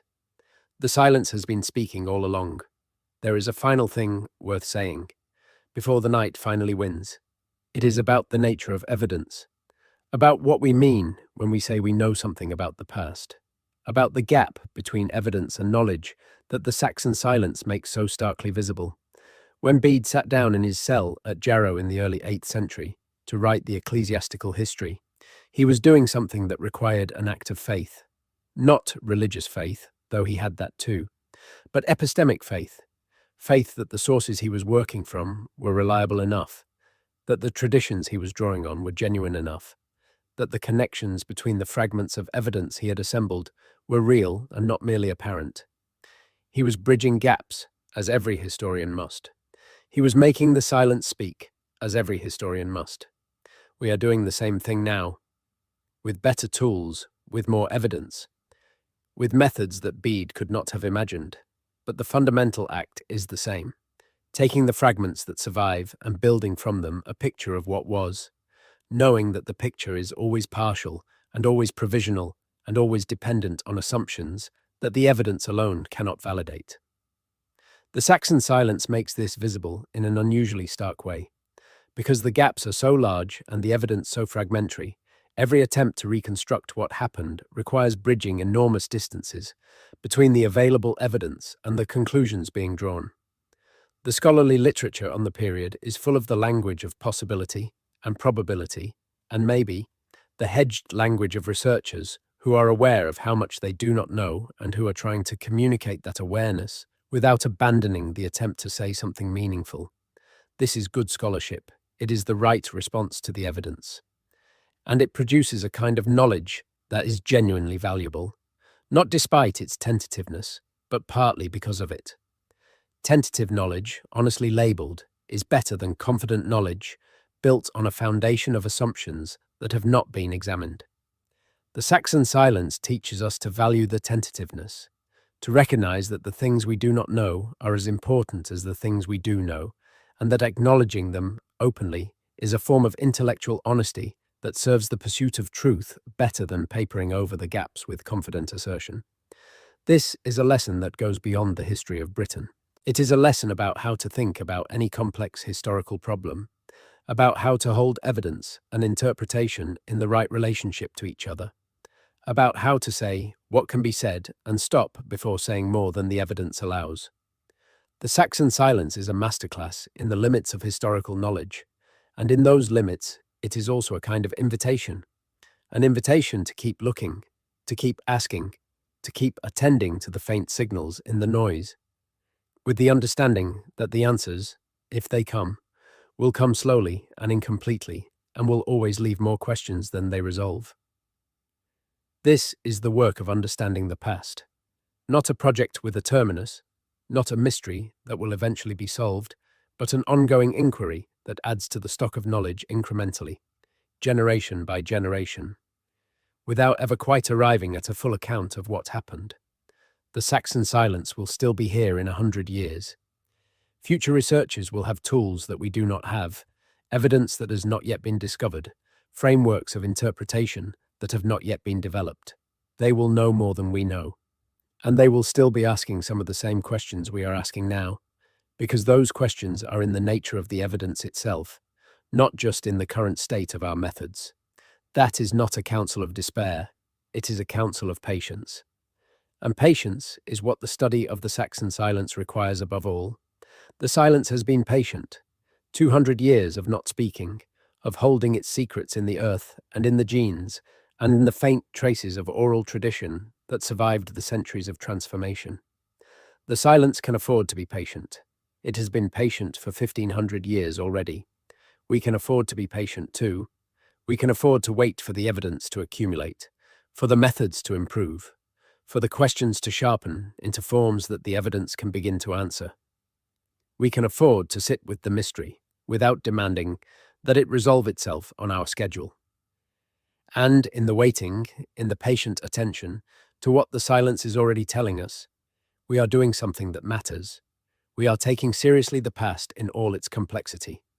We are refusing to simplify it into a story that serves our preferences rather than the truth.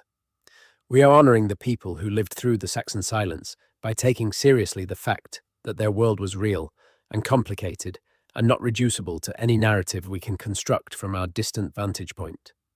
This is the deepest form of historical respect. Not the sentimental attachment to a romantic past, not the nationalist investment in a particular origin story, but the intellectual honesty that takes the evidence seriously on its own terms and refuses to demand more of it than it can give. The Saxon silence deserves that respect, and in giving it, we become a little more honest, a little more humble, a little more genuinely curious about the world we have inherited and the processes that produced it. If you have stayed with this journey all the way to the end, thank you. If you found yourself drifting in and out, that is exactly what this is for. The questions will settle into you however they settle, at whatever depth the night allows. And if this way of spending a few hours in the dark, with the questions of history and the mysteries of the past, is something you want to return to, then perhaps subscribe. Leave a comment if you want to, with where you are and what time it is. It matters more than you might think. The knowledge that people are listening, in different places and different times, all attending to the same old silences. The Saxon silence will be here when you come back, patient, full, speaking in the language of what it does not say. Good night. There are moments in history that do not look like turning points when they are happening. The people living through them do not experience themselves as participants in transformation. They experience themselves as people trying to manage the next season, the next harvest, the next danger on the road or across the valley. The significance of what they are living through is only visible in retrospect, from the other side of the change. The Saxon silence is the longest such moment in British history. 2 centuries of people living through the thing that future generations would call a transformation, not knowing they were in it, not knowing what it would produce, not knowing that their choices and their survivals and their losses would one day be the subject of this kind of inquiry. There is something both humbling and clarifying about this. We are always, in some sense, in our own version of the Saxon silence.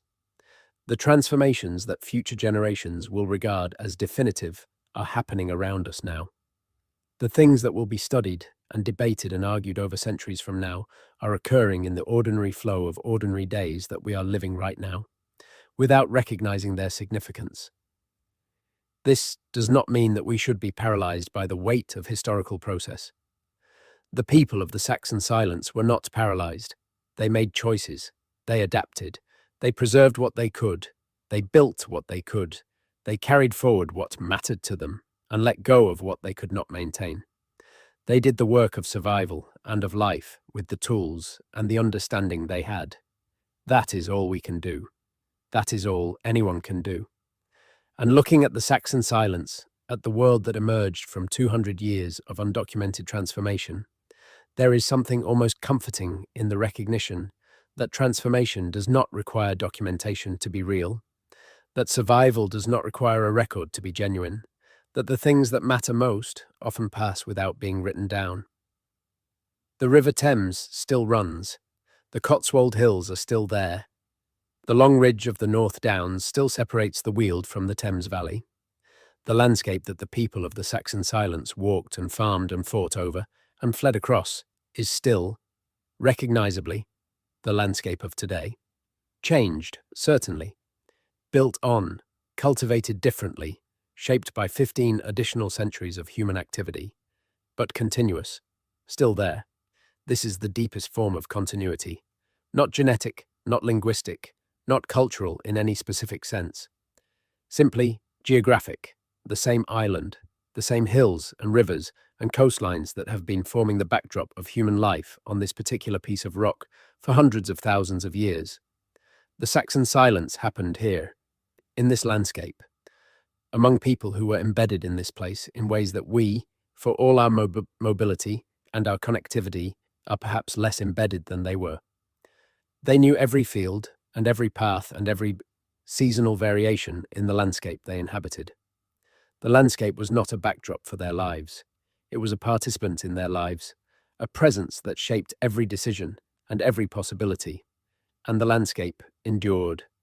Through the Roman period, and through the Saxon silence, and through the Viking Age, and through the Norman conquest, and through everything that came after. The landscape endured because landscapes do.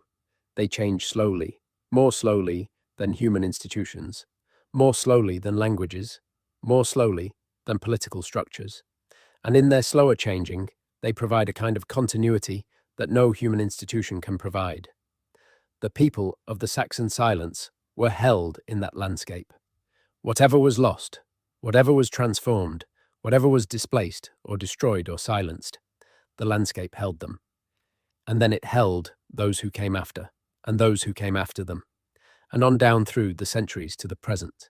You are part of that chain, whether you have ever set foot in Britain or not. If you are hearing these words, you are connected through the language you are hearing them in, through the history that shaped the world you live in, through the long and complicated process by which the Saxon silence produced the world that eventually produced everything you know, to the people who lived through those 2 centuries of undocumented transformation.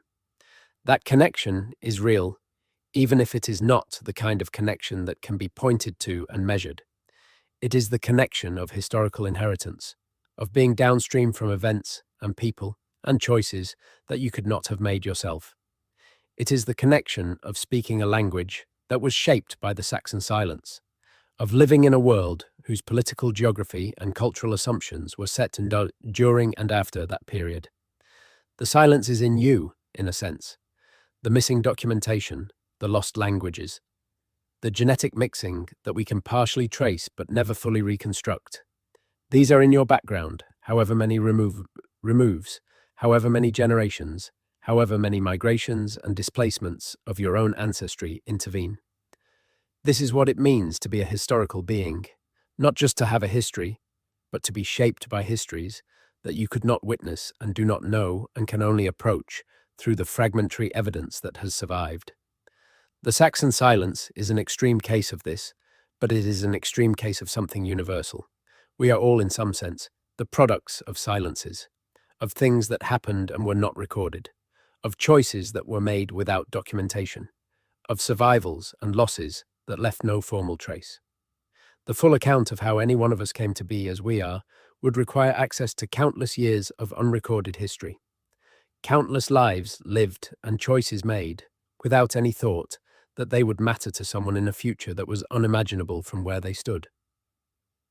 The Saxon silence asks us to sit with that, to be comfortable, or at least not entirely uncomfortable, with the fact that our origins are partly obscure and always more complicated than any story we can tell about them, to recognize that the past that produced us is larger and stranger than anything we can fully know, and to find in that recognition not anxiety, but something closer to awe, the awe of knowing that the world is larger than our frameworks for understanding it, that the past is richer than any record can capture, that the connections between peoples and places and times are more intricate than any narrative can trace. The Saxon silence is 200 years of that awe, 2 centuries of the world being more than the record could contain. 200 years of human life and change and survival that will always exceed our ability to fully account for it. That is the gift. Take it with you. Good night. One last thing to carry into the silence of the night. The communities that survived the Saxon silence did not survive it by accident. They survived it through choices that were made, deliberately, by people who understood that what they were carrying mattered and who organized their lives around the preservation of that mattering. The Welsh poets who composed their elegies in a language displaced from its homeland. The Irish monks who copied manuscripts in scriptoria, warmed by the same kind of fires that had burned in the communities they were trying to preserve a connection to. The Northumbrian scholars who built libraries and trained scholars and insisted that the accumulated knowledge of the Mediterranean world was worth the effort of transmitting. These were acts of will, acts of deliberate choice in a world where the easier path would have been to let it go, to adopt the culture of the dominant, to stop insisting on the value of what had come before. They did not let it go. And because they did not let it go, we have things we would not otherwise have. We have the earliest Welsh poetry. We have the Lindisfarne Gospels. We have Bede. We have the fragments of Arthurian tradition that would eventually feed into one of the great literary traditions of the world. We have, however imperfectly, some thread of connection to the world before the silence. The Saxon silence teaches us, finally, that preservation is an act, that continuity is not automatic, that the things we value do not survive without being carried, without people choosing to carry them, without communities organizing themselves around the recognition that some things are worth the effort of transmission. This is true in the 5th and 6th centuries. It is true now. The things that matter, in any age, survive because people decide they matter and act accordingly. The languages that survive, the traditions that endure, the knowledge that is passed from generation to generation, all of these are products of deliberate effort, of communities that valued them enough to make that effort. The Saxon silence ended. The world that emerged from it was changed, but it was not empty. It contained, along with everything that had been lost, everything that had been carried through. And those things, carried through the darkness, became the seeds of what came next. Whatever darkness you are carrying your own things through tonight, whatever silence you are navigating, the possibility of that kind of carrying is always open. The night is very late. The silence is complete. Sleep now. The archaeologists who excavate the sites of the Saxon silence are doing something that requires a particular kind of imagination. They are looking at the absence of things as much as the presence of things, at what is not there, the coins that stopped coming, the pottery that stopped being made, the administrative documents that stopped being generated. The negative evidence is as eloquent in its way as the positive evidence. The silence in the archaeological record echoes the silence in the documentary record, and both point toward the same conclusion. Something happened, something profound and irreversible, and its nature is only partially recoverable. But partially is not nothing. Partially is, in fact, quite a lot. The partial picture that research has assembled over the past century and more is remarkable in its richness and in the questions it raises. And every year, the picture becomes a little richer, a little more detailed, a little more honest in its complexity. The Saxon silence is not over as a subject of inquiry. It is more alive now than it has been at any point in the scholarly history of the period. The new methods, the ancient DNA analysis and the isotope studies and the systematic field survey, are producing evidence at a rate that the interpretive frameworks have not yet fully absorbed. The old narratives are under pressure from multiple directions simultaneously, and the field is genuinely open, genuinely uncertain, genuinely excited about what the next decade of research might produce. This is a good place to be in the history of any intellectual inquiry. The moment of maximum productive uncertainty, when the old answers have been sufficiently undermined and the new answers have not yet crystallized, is the moment of greatest opportunity. The Saxon silence is in that moment right now. Good night.